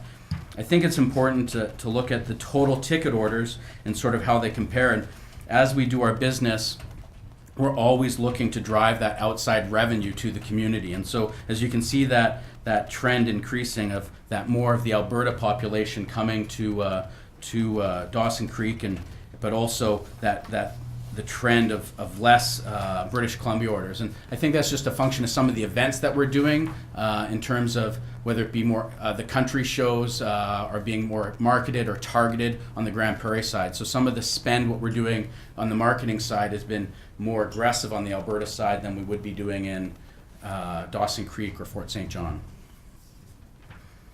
So this is just a sort of a summary over the last couple of years as well in terms of the communities, and sort of you can sort of see some of the trends as they break up. for you in terms of the number of ticket orders by percentage. And so, you know, you can see that 2013, well, that should be 2012, not 2013. You can see the ticket orders are up overall, but also you can see sort of the percentages breakdown there for you. And then it's the same thing on the Alberta side as well, that we're still continually growing that Grand Prairie. The Beaver Lodge is still very strong, and that's Beaver Lodge and area, right? Those are post office boxes, you got to remember. So it's when you know, wherever their post office box with respect to some of those communities, that's why it's listed as Beaver Lodge or some of these other communities.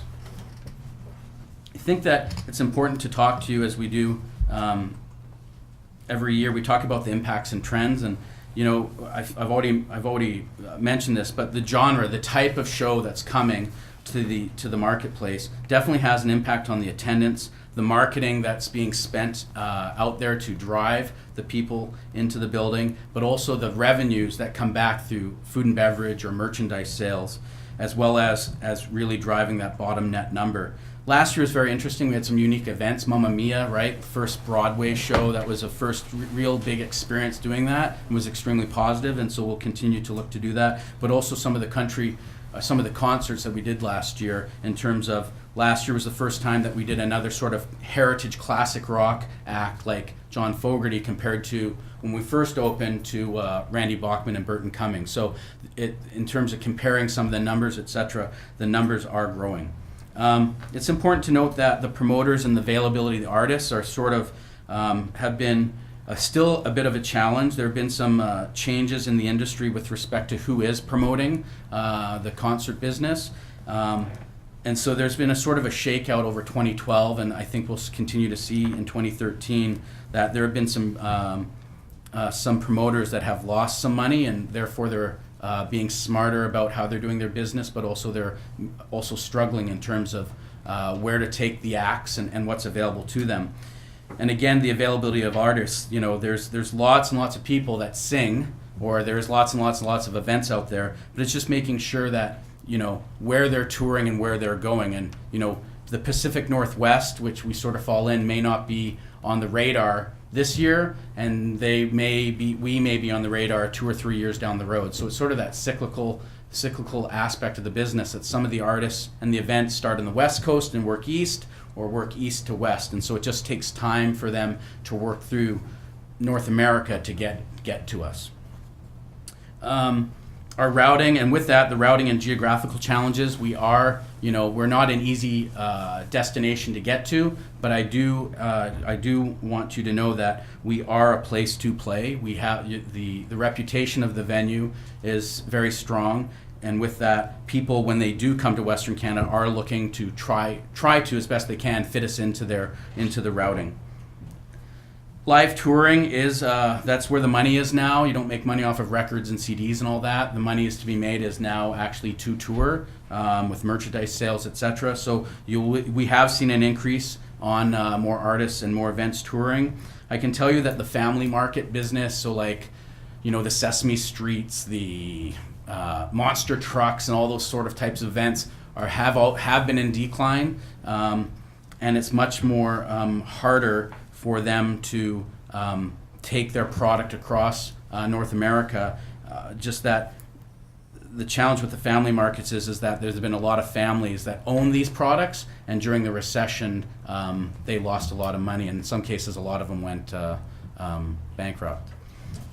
Get my message, Ryan? I got it. So I'm skipping a few things here for you. 2013 business, I think it's good. There's a couple of things that is really important. We did secure the naming rights last year, and you'll see that effect this year. There has been a change in our business, specifically to the number of events, is that we have always been able to change our liquor license to bring in private events, but the government has changed their liquor policy, and we're only allowed to de-license our liquor license 6 times a year, whereas last year I think we did that about 15 times. So it has a dramatic effect on the attendance numbers and the bottom line. We have no ice in this year, so we had obviously a decrease on some expenses, utilities, and staffings. And really, just to wrap it up for you, is that we're moving forward based on the strategic priorities chart that we participated in. We're moving forward on that, and we're moving forward on the energy management plans that we put forward to you last year, as well as the business plan. So we're moving forward, continuing to book the business, and is that 7 minutes?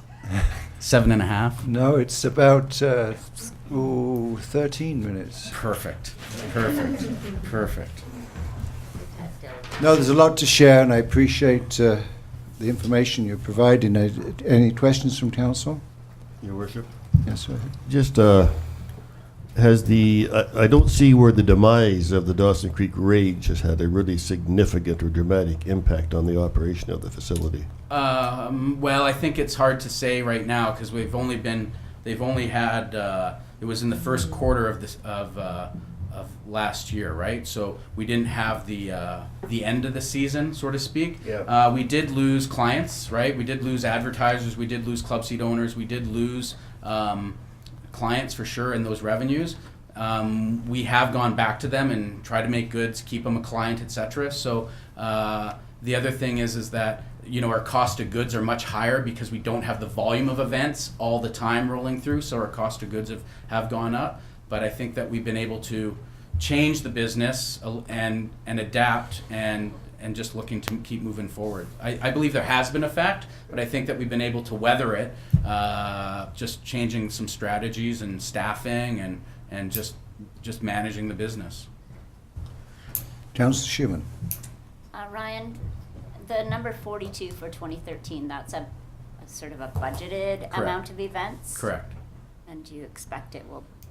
That's a good question. I think right now we've had a lot of inquiries. The reason why it's at 42 that the number 42 comes into place is because we want it to be higher, but the challenge is as soon as we got the change in the policy direction from the liquor licensing branch, it really changed the number of sort of private events and functions that we were looking at and had to swing it back. So we're sort of trying to be creative in terms of if we do Christmas parties this year, we might change our license once and have 6 events within that. But until we get the policy or the application back, I'm not sure what that looks like. So that includes like the little black dress affair, Correct. all those private ones that we do Correct. upstairs in the foyer Yeah. there.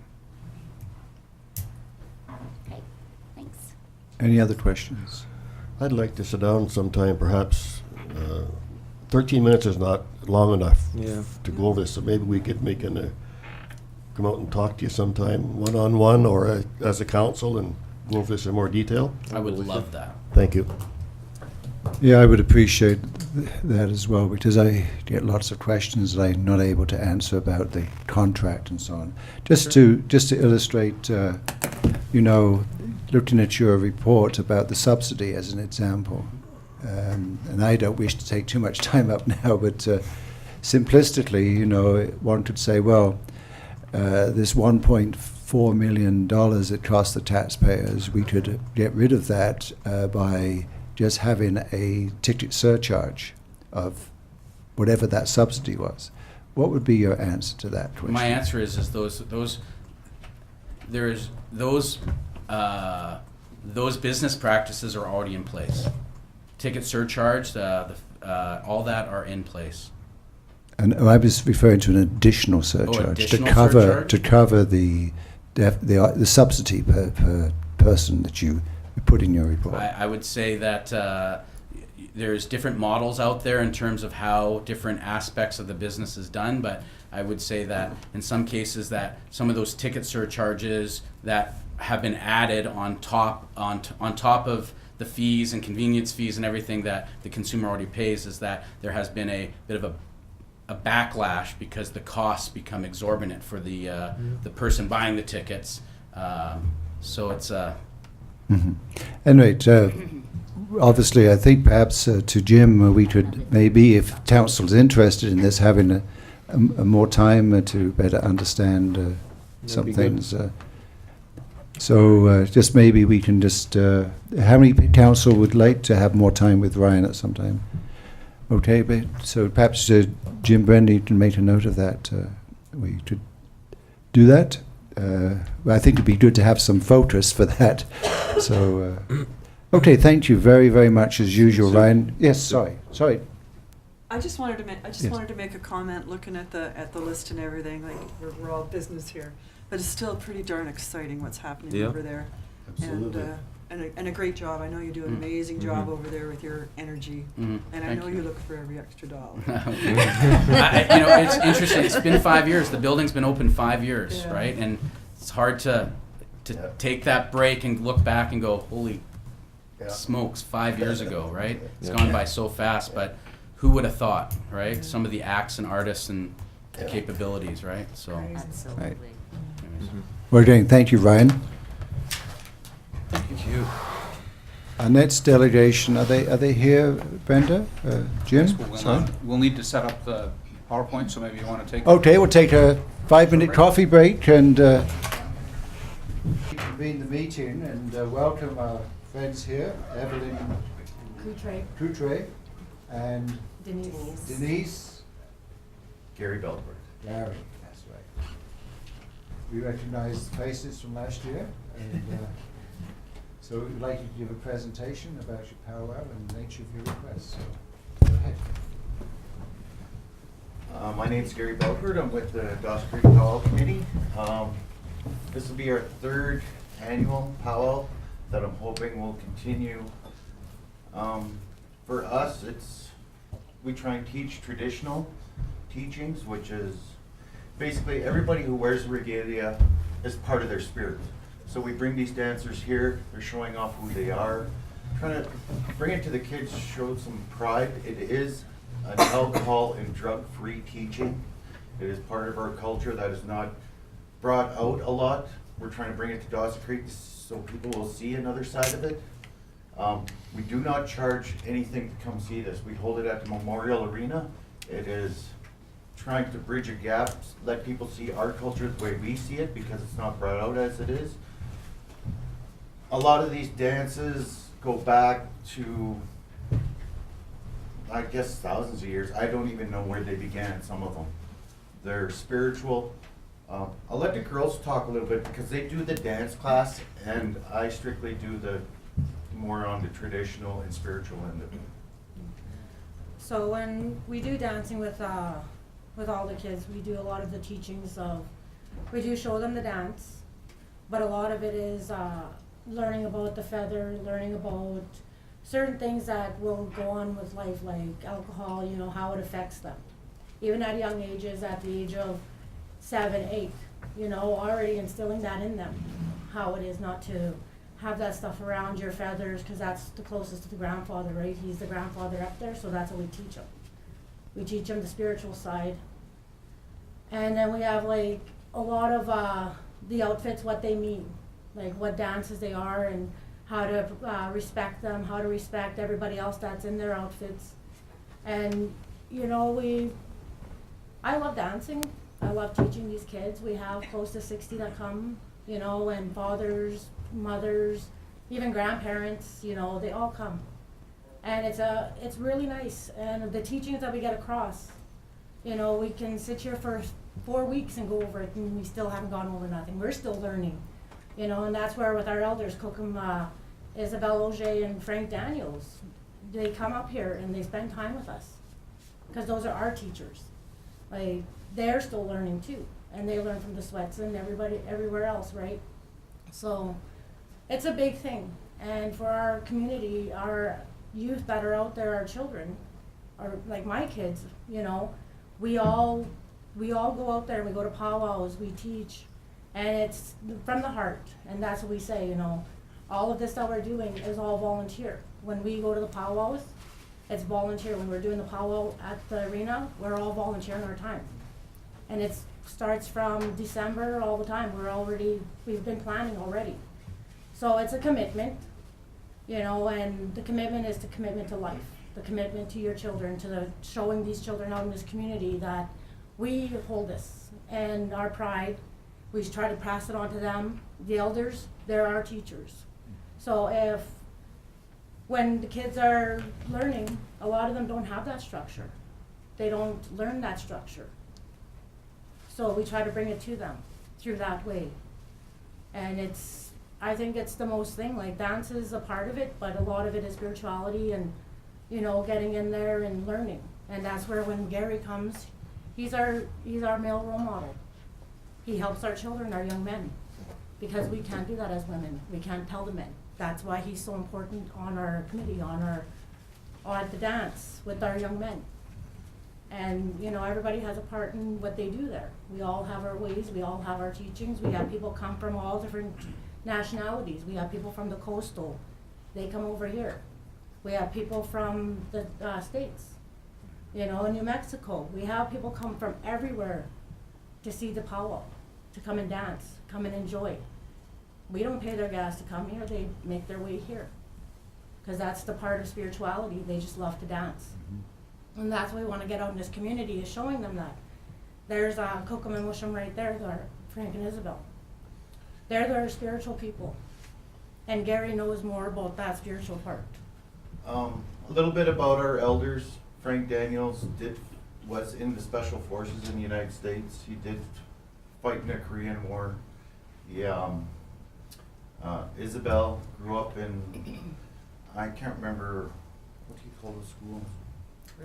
Residential schools. So she's had a tough life, but in all that, she holds on to the spiritual background, that strength. They don't drink, you know, there's no drugs involved. That's the way I live my life. I've been, I guess, 20 years clean. I don't drink, I don't do drugs. I try and bring that to the boys, where I get my strength, why, and what I do. I want to bring it to the community of Dawson Creek, because our event is not native event. It is native dancing, but I want to bring everybody in to see that there is goodness, that there is a purity that we try and keep and teach and give the kids a strength to, because it's about being strong enough to accept people and to share and keep open. And it's a hard thing to understand, because it's an openness, it's an acceptance is what we teach. It doesn't matter who you are, where you come from, or what you believe. It's just come in and have fun, come smile, come watch, come and enjoy. That's the main message we try and bring across to the kids. And it seems to give them a little bit of strength to be okay to be who they are, to dance. These regalias they make, the girls teach them to belong. That regalia, they have to be involved to make it, because it's a part of them. And that's what we teach. That belongs to you, that's a part of you, that's the inside you dancing. That's not the person you see, but the person you believe, that you talk to yourself, that inside you is wearing that regalia. So they're just showing it off. And it's about healing. You know, a lot of times we refer to the powwow as an event, and we forget that it's also a spiritual journey, and it's about healing. And when we say healing, you're healing the community of Dawson Creek. Not just the elders don't just go from town to town saying, hey, you want a powwow?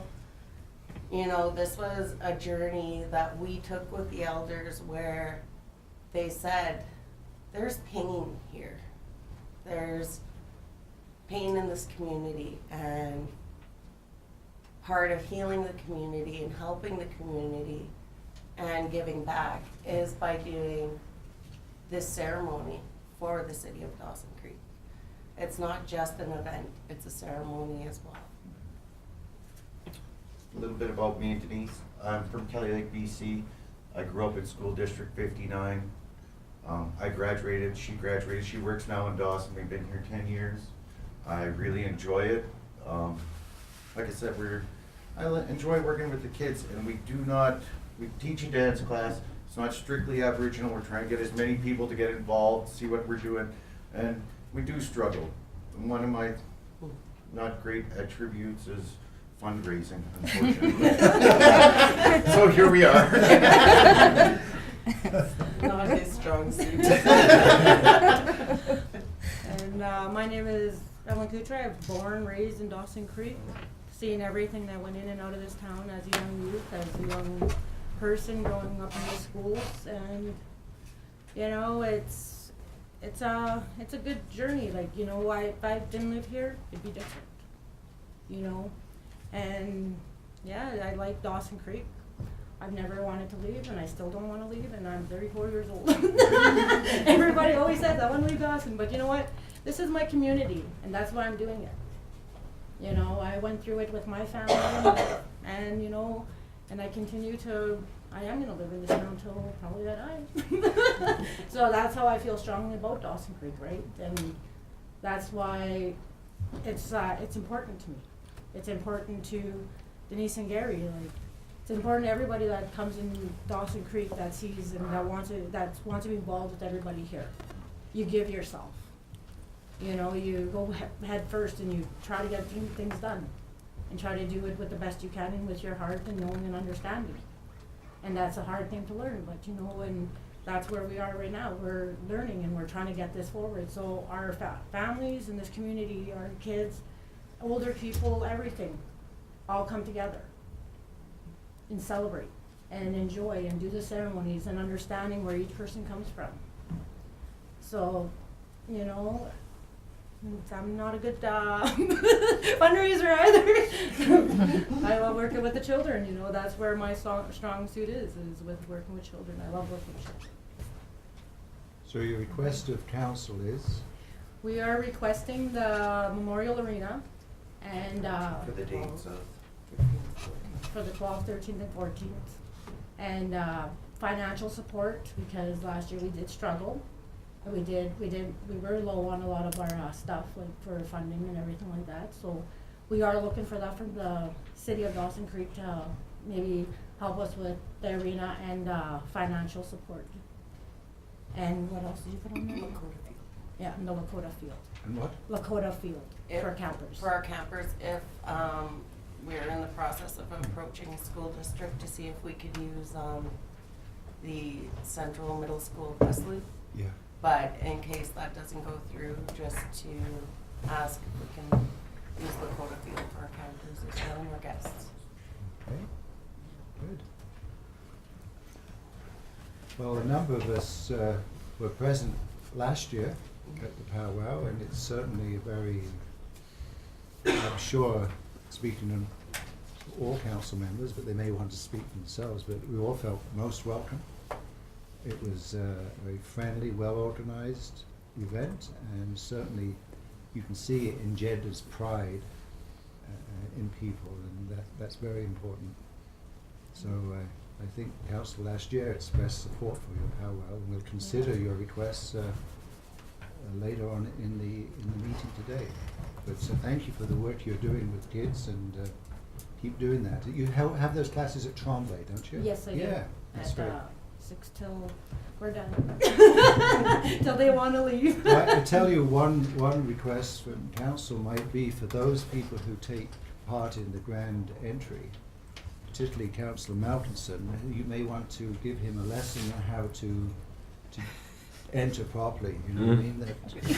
No, I have no idea what he's talking about. I don't think he has. I thought I was better than you were. Probably. I beat you Probably all. were. So anyone else wish to say something? I do. Yes. I was gonna say I win hands down on the grand entry. I was fortunate enough that I had a wonderful conversation with the elders, and I was very honored. So I did get a couple lessons before I went in. I just want to add to that, you know, not only with this, but you guys had one of the largest teams for the city cleanup and went above and beyond. So you truly embrace our community and you truly embrace our youth. So thank you for doing that. You know, and can't thank you enough for all the hard work that you guys do. I stuck around last year and was amazed, and I'm amazed at the response to the guests to the powwow and the dancers that came and how overwhelmed they were with the hospitality and even being Irish. Once those drummers get going, I wanted to even just do a jig. Like my granddaughter was up there dancing and she refused to leave. She was like, I can't go. So kudos on you for doing a wonderful, wonderful job in our community. Okay, well, thank you very much, and as I say, we'll consider this later on in our meeting. So, Okay, you. All right, thank you.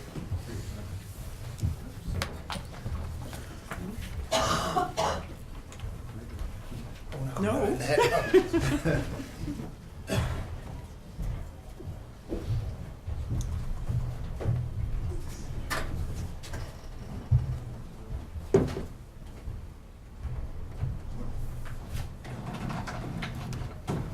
I do believe we have another PowerPoint with the next not a huge PowerPoint, so. No, if you'd like to. Okay.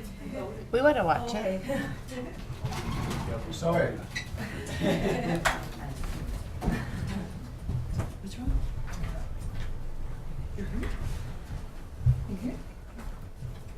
So Ashley, Yes, welcome.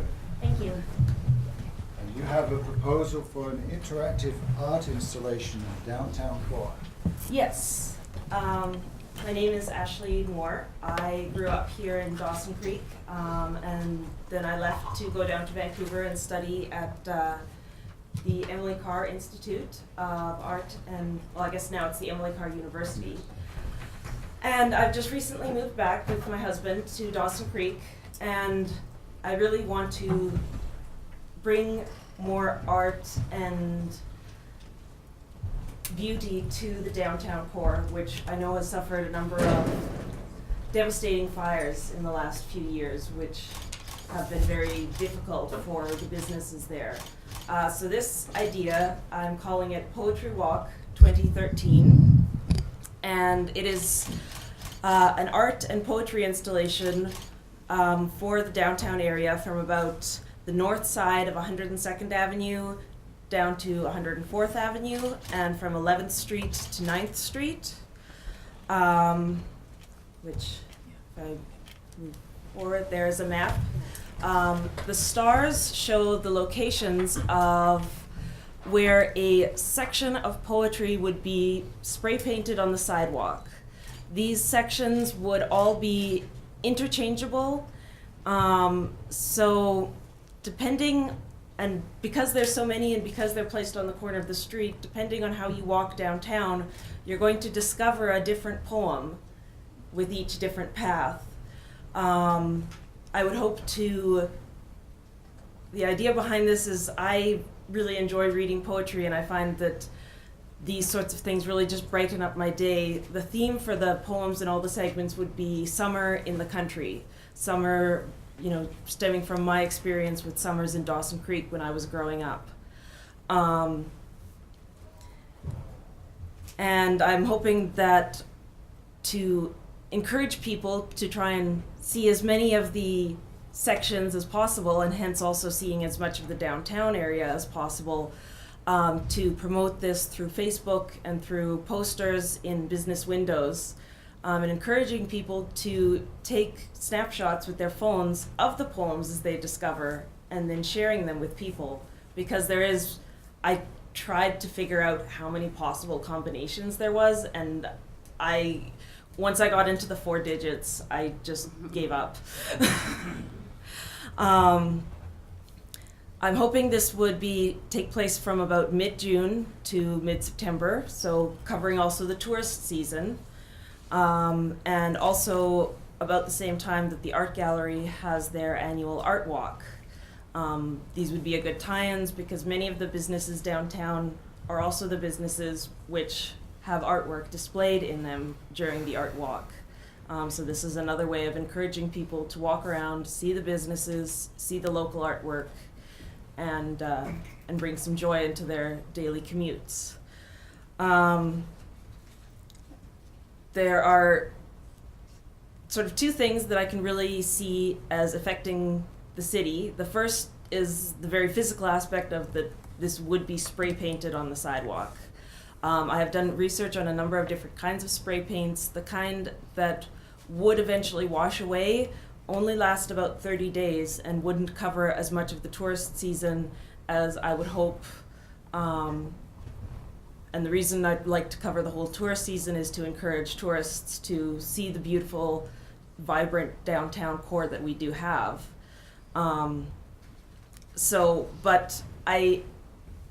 Based on how quickly the lines on the road, which are also supposed to be permanent, spray paint, wash off, I'm guessing that after a season of salt and snow and gravel, the line section of poetries would fade on the sidewalk.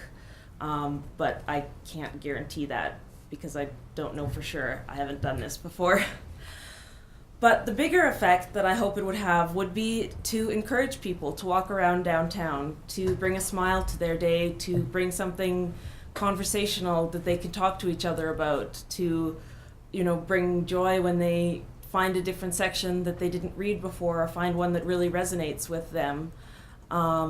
To encourage people to see the many beautiful new stores. We have a number of great cafes downtown that even people now that I talk to after being here a year still haven't made a chance to get to, and maybe this is just one more opportunity for them to come and walk and go into some of our little stores and into our cafes and into our restaurants and enjoy the amenities that we have downtown, as well as to encourage tourists to kind of get into the downtown area and not just see the Mile Zero post and see the NAR park and the art gallery, but to spend time at those local businesses, which have a lot of character and of which all sorts of things can happen at. So I think it's good for everybody. I'm not looking for any sort of money towards to do this. That was not my original idea. I'm not making anything from this. I just don't want to get arrested for spray painting on the sidewalk. So I do have a few pictures, just kind of mock-ups showing what it would presumably look like. The text is not to scale. It would probably be about 22 inches by 28 inches in size on the sidewalk, so about the size of a sheet of poster board. So this is on the corner of 103rd Avenue and 10th Street, looking north, so right in front of the bargain shop. And this is the corner of 103rd and 10th looking west, so in front of Remax.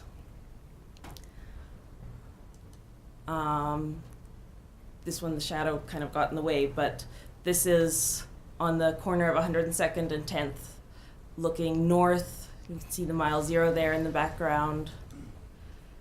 And again, this is on 103rd Avenue and 11th Street looking west, so this is in front of St. Mark's Church.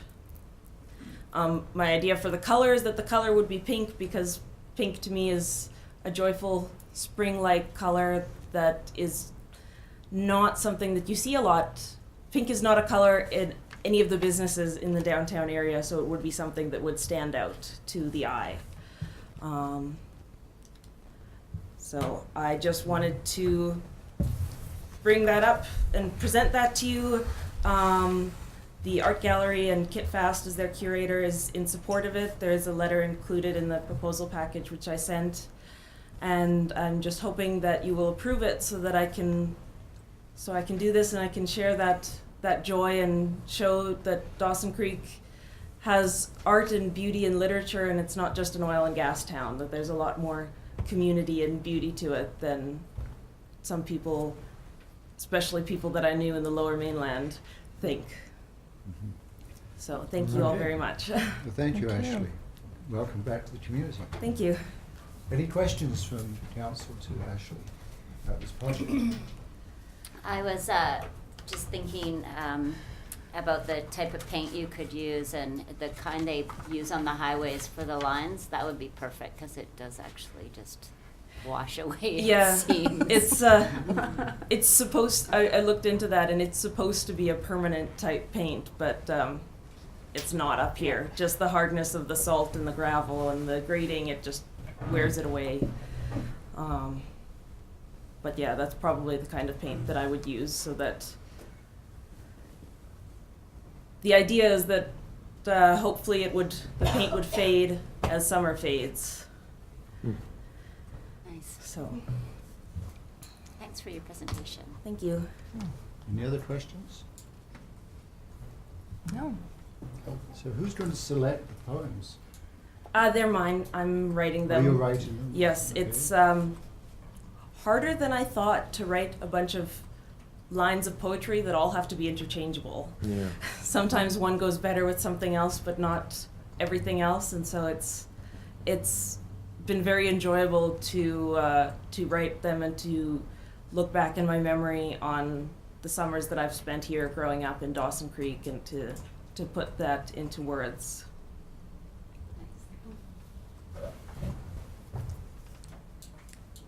Well, thank you very much. We'll consider this later on. Thank you. Good idea. Mm-hmm.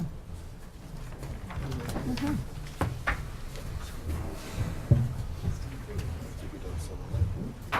Yeah. I look forward to that, Terry.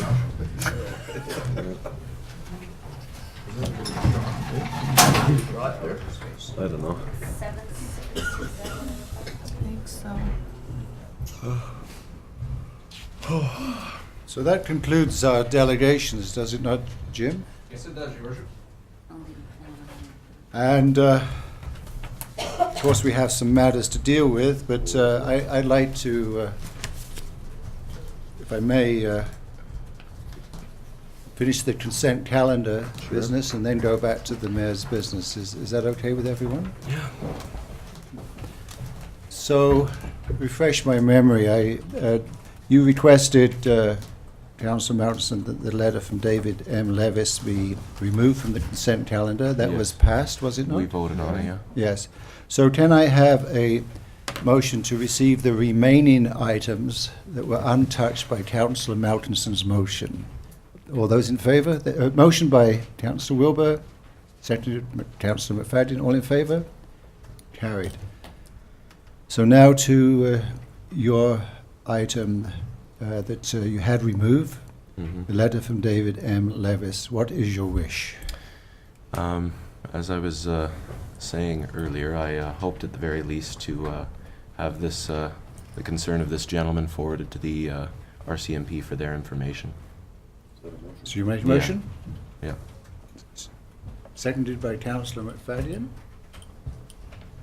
Jim.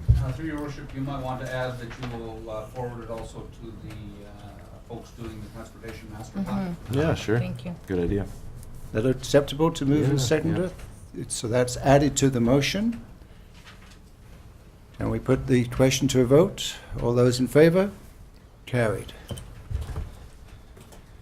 So we have a number of matters to deal with. Yes? Through Your Worship, probably first up should be the two reports that you held until after delegation, 7.6 and 7.8. Thank you. So 7.6, I just need to get my computer. 7.6 is the report from the Director of Infrastructure and Sustainable Development rezoning amendment application for Heartbeat Homes Limited. You just have to bear with me. Councillor Schumann. So I move the report number 13-111 from the Director of Infrastructure and Sustainable Development regarding zoning amendment application 805-88 Avenue. Heartbeat Homes Limited be received. Further, that the application requesting an exemption to the minimum site area regulation in the RS2 residential single duplex zone for 805 88th Avenue be denied. Is there a seconder to the motion? Councillor Kenny. Discussion? Yes. Councillor I'm Wilbur? just wondering how this relates to other properties in town that we've allowed a variance to their setbacks. What is the difference here? I'm looking at the aerial shot in the zone here. This seems to kind of back onto a field. Is it on a corner backing to field? I'm just wondering, is there a grave difference compared to the properties that we've allowed setbacks? What is the difference? Yeah. Your Worship. Through you, Your Worship, setback variance can arise in two ways. Unfortunately, in our town, with the age of our town, it often arises because a home built in the 50s or 60s is encroaching on setback, and then they go to sell it, the mortgage certificate reveals the problem, and you're retroactively granting a setback. In the other cases, it's a setback compliant with zoning. This is a situation where you would have to have a text amendment into your zoning bylaw. It requires a full public hearing, and you had a active delegation in front of you regarding their displeasure that you had ever rezoned these lots to duplex in the first place, who will, I'm sure, have opinions about you making this variance to the zoning text. So there's a couple of reasons why staff is recommending against this. The first is the lot was purchased by Heartbeat Homes in awareness, or ought to have been in awareness, of the regulation and the constraint on that lot. And it's a mixed use, so it doesn't have to be a duplex. It can be a single family home with a carriage house. So that was one. And secondly, because You already know how the neighborhood feels there, and if you go ahead, we'll bring you forward a proposed zoning text amendment that will go to public hearing, and you will have a process by which you hear the same things that you heard before. So that's why staff is recommending against. Thank you.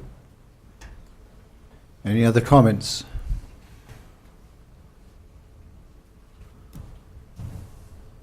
I have nothing else. I just Okay. want that clarified. The question to be put, all those in favour of the motion? Against?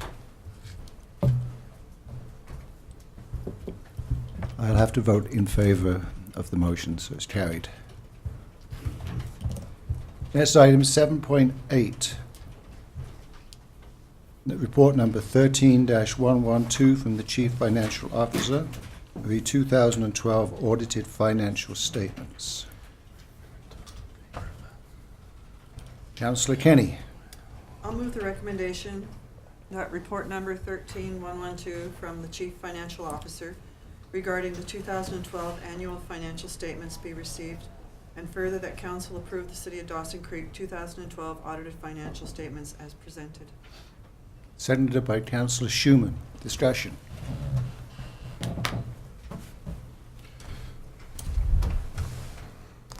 Councillor Mountain? Yeah. Word of congratulations to our staff on a clean audit, and I'm sure that the work that they did with the auditor was a good process, but I'm sure it was quite a process, so congratulations. Good work.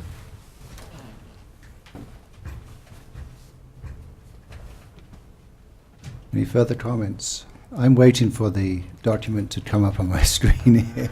It's now here. Now I was looking at some of this stuff earlier. I'm just flipping to the right page here. And there seems, I don't know what page I'm on here. Let's see.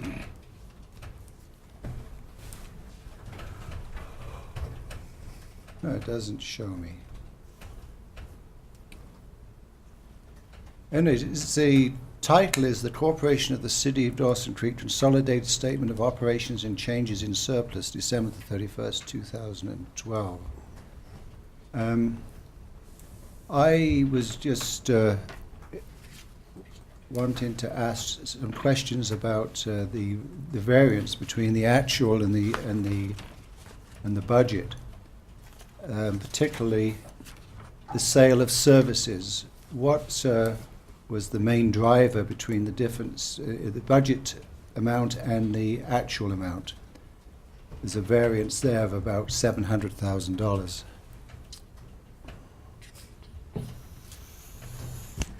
Sorry, Mr. Chair, I would have to look at the detail behind the transaction. Why don't I leave this stuff to our committee of the whole? That would be great. I thought, based on the last meeting when we went through the comparisons to budget and actual, then when I had all the details. Yes. But I'll find out for you and I'll report back to you. I just was interested because there seemed to be a couple of variances, and I'd just like to know what generated it. So absolutely. When you're looking at a set of financial statements for the year, there's variances in every line. Yeah. And depending on who's looking at the financial statements, they have questions on different things. So they're very, very complicated, and so I apologize for not having the detail on what's. No, you don't have to apologize at all. I just was wanting to ask the question, but I don't wish to take up time here. Just interested what generated the variance. So maybe at the committee of the whole meeting, Jim. Through your worship, it is a good point that sometimes Shelley and I have a difference of opinion over. It's important for you all to understand that your budget is a forecast and a plan. Yeah. It's not an accomplishment. The actuals at the end of the year that come in showing a net surplus is the accomplishment. The budget is just a plan. The other point I'd make about financial statements generally is you are a rather large corporation. You are the board of directors, not for a small business. You have $180+ million in assets under management, your revenues are over $50 million a year, your expenses are over $35 million a year, you are a nice mid-sized corporation. Good. It's good. So we look forward to that at our next meeting, perhaps. I think. Absolutely. Okay, so we have a motion. All those in favour? Carried. Now, Jim, you need to monitor me here closely because we had a number of delegations for which we must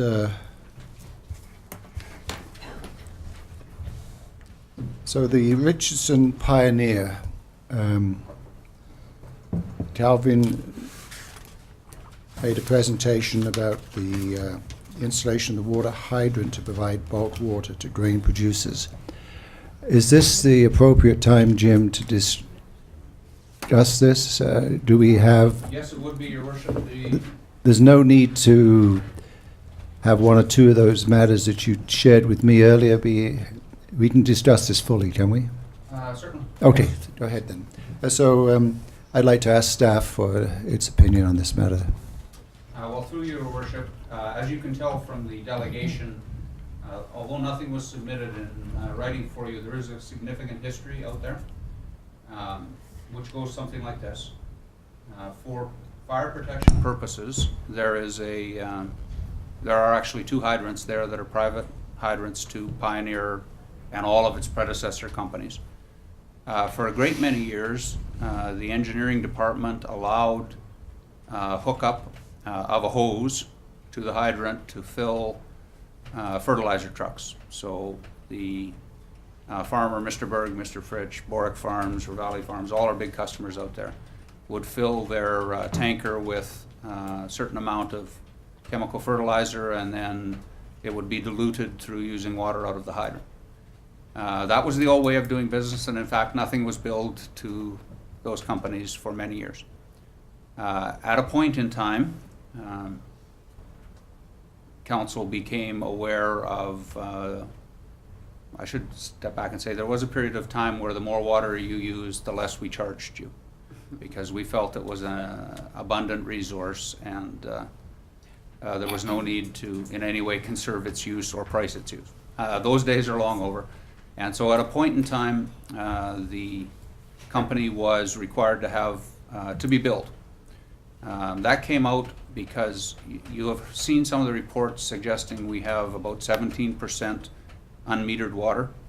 It was higher than that in the past, and it's generally defined as leakage, but it's really not that. If you had a leak that size, you would know. It's unmetered uses. So that was a big unmetered use for a certain period of time, usually just May. So it started with metering, so that the company was paying for it. And I have no idea how they passed that or if they passed that on to their customers, but it was being used in that fashion. Then along came Walkerton. And after Walkerton, a new act, the Drinking Water Protection Act, came in, and it had a huge focus on potential risks in water delivery systems. A huge one of those is cross-contamination. And so a couple of efforts were made to secure that system at Richardson Pioneer, as it's now, to prevent that liquid fertilizer being sucked into your water system. There is a remote risk that fertilizer sucked into your system at that point would be drawn into your general water distribution. It would be ingested by someone, and they would become ill or potentially die. Efforts to do that through the hydrant system just haven't proved very successful. It's not what a hydrant is designed to do. It's not what any of the temporary cross-connection systems are designed to do. What's required is that they actually build a dispensing station that has the full protections that we have, for instance, at our water sales building. 2 years ago, actually in the fall 3 years ago, we went to the company and said, we just can't allow this anymore.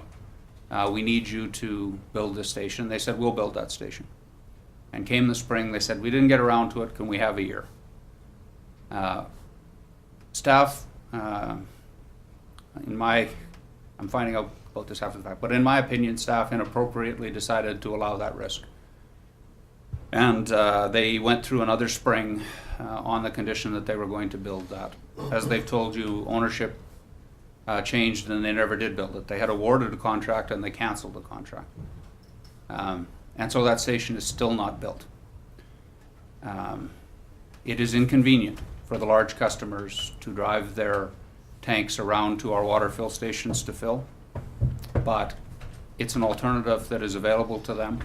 Balancing off against that is admittedly a remote risk that anyone would become sick because of the cross-contamination. But on a staff level, we're unwilling to run even that remote risk.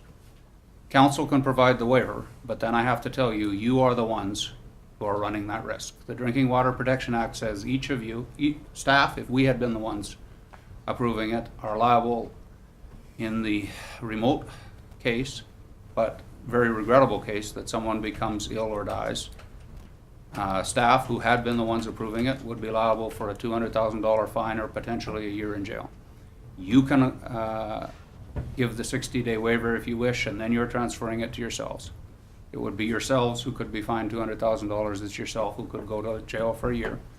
You're balancing that risk, which I agree is remote, off against inconvenience for the farmers for a year because they say they're going ahead and building this station anyway for next year. I think that inconvenience to them is, I think they would agree. They would rather be inconvenienced than have anyone become sick or die. And I just don't think you should run the risk. Okay. Wasn't there something else that added to the information here when the Park Hill Reservoir was drained somewhat? Yes, when we had the incident where our Park Hill Reservoir was drawn down rapidly, it had the effect of sucking everything through the system. So if there had been liquid fertilizer sitting in the at that remote extremity, that's the very end of our water line, it would have been sucked back into the system. But that situation occurred in the winter rather than right now. Right now would be the time of highest risk because right now is when farmers are putting this, I'm calling it fertilizer, but it's actually pesticide, which you don't want to drink. So essentially the hydrant system is not made for this. It's there's no checks there, and we need a properly constructed system to remove all dangers of contamination to our water system. That's our belief, Yeah. and we understand they have a long-term solution for this. The question is what you do in the interim. Right. We don't think you should issue that waiver in the interim because I think the inconvenience of driving to the water station is a result of the company not putting in the station that they've agreed to put in for 3 years in a row now, rather than any actions of the city. Okay, thank you. So I'm looking for a motion on this matter, and then we can discuss it further. So is there anyone prepared to make a motion about the use of the water hydrant to provide bulk water to grain producers? Councillor Malkinson, what is your motion? I move that we do not grant the request that the delegation from before asked for. Seconded by Councillor Schumann. Any discussion? All those in favour? Carried. We have the matter of the Dawson Creek competition powwow, July the 12th, 13th and 14th. Oh, excuse Yes, me. sorry? I will have to declare a conflict of interest. Okay, thank you. So as I recall, the request was the use of the Memorial Arena on those 3 days. The use of the Lakota field for camping, should that be necessary.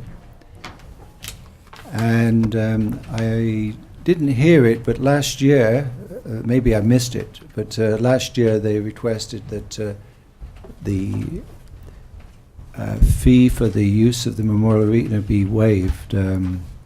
We did that. We became a bronze level sponsor of the event, but I stand to be corrected, Jim, on that matter. That is correct, Your Worship. Last year you okayed the camping in the Lakota field, and you provided a sponsorship in the amount of the rental at Memorial Arena. It was around $3,700 last year, and that qualified you for a bronze sponsorship, so you got recognition at the bronze level. Of course, your rates have gone up a bit, particularly for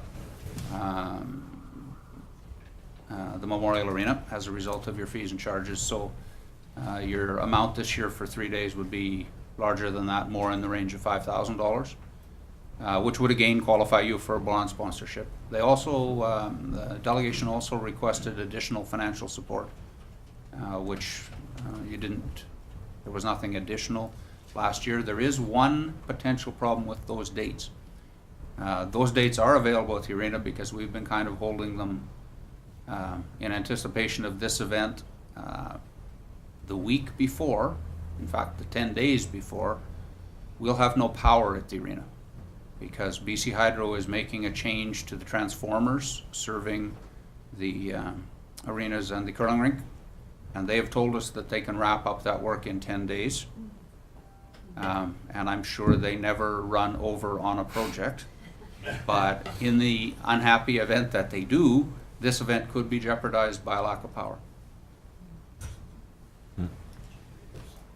Oh, okay, so maybe we should have a motion on those matters before us and leave the problem of BC Hydro not doing its work on time to, that's not our issue. I mean, it's beyond our control.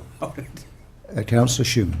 Yeah, I would move that we sponsor to the amount that it would be for them to have the Memorial Arena, and as well give them permission to use the Lakota field should they need it. Okay, Councillor McFadden, you're seconding that. Any discussion? Councillor Malkinson. I'm sorry, she said grant them the amount of the rental of the Memorial Arena? Whatever that be for the 3 days, yes. Okay, is that sort of in contravention of our current ideals? You know, don't we regularly refer people to the grants process when they're applying for the a waiver? Councillor Kenny. It's different than a grant. Yes, through your worship, this is Okay, we treating alright. it as a sponsorship request Yeah. rather Alright. than a grant request.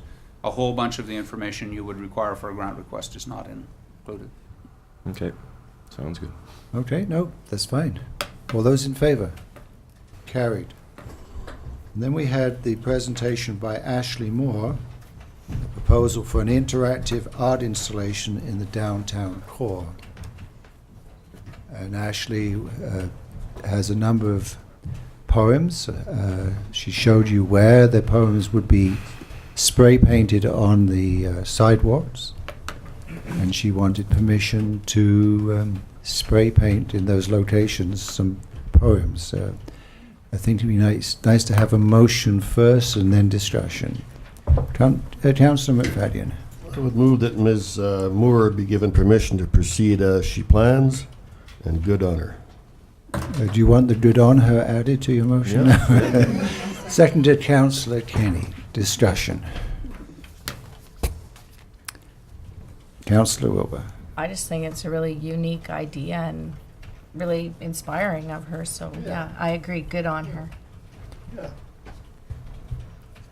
Any other comments? Well, it's just a very Councillor, sorry. Councillor Malkinson. So this will be this request, as I understood, was just for this year only. It would be tried out, and it's likely that the paint will fade. And if council was, or if she was wishing to do the same thing, it would require approval again next year. Is that right? Yes. Jim. Through your worship, if permanent paint is used, it's extremely unlikely that it will fade away in one winter. The crosswalks, the road painting has vehicle traffic on it, Mhm. and it has direct application of salt and sand. The sidewalks, yes, we do accidentally apply salt and sand on the sidewalks, but we sweep it off as quick as we can in the spring. Our experience with the Rotary Club, who use permanent paint for footprints on the walking path, was that lasted about 4 years before it's now in the 5th year since, and they're virtually all faded out. So I would expect this will have at least, say, a 3-year lifespan. Oh, not bad for a buck. So, the council surely must pay attention to when it becomes, some parts of it becomes unreadable. Are we going to assume the cost of stencil painting so that it becomes not a unsightly mess, but something that is coherent and something we'd be wanting people to see? Is that a reality, Jim, that we might be able to might have to take on that expense? Through your worship, we did not do so on the walking path. It was considered an organic project, so it would age as it aged. That's in contrast to the mural project, which is quite similar in concept to this project. You have murals on various buildings downtown exactly to encourage people driving away, but you have taken on the expense periodically. You've been asked to and have granted the expense of refurbishing those murals. So I guess that would be left for a future request of a future council, whether you would be asked to refurbish or it would be sufficient to allow them to age as gracefully or not as they do. Yeah. It would be a fraction of the cost of keeping those rocks in the tin park, cleaning them up that you told me about. Yes, the Which is an poetry annual project on cost the of rocks in the $10,000. park has special issues, which is the steaming off of dog urine on an Yeah. annual basis. That's added expense that I would not expect on the downtown. I can't see a dog wanting to do that, no. But in terms of removing paint, paint can always be steamed off. So if for some reason you became concerned about the less than graceful aging of this, if there were words or phrases that you found offensive, if you had pushback from the community on some reason, removing the paint is certainly not an impossibility off a concrete sidewalk. Yeah. Okay, any further discussion? All those in favour? Carried. Have I missed anything, Jim? I believe that is it from those items. From those items, we've dealt with all the reports, we've dealt with the bylaws. Your worship?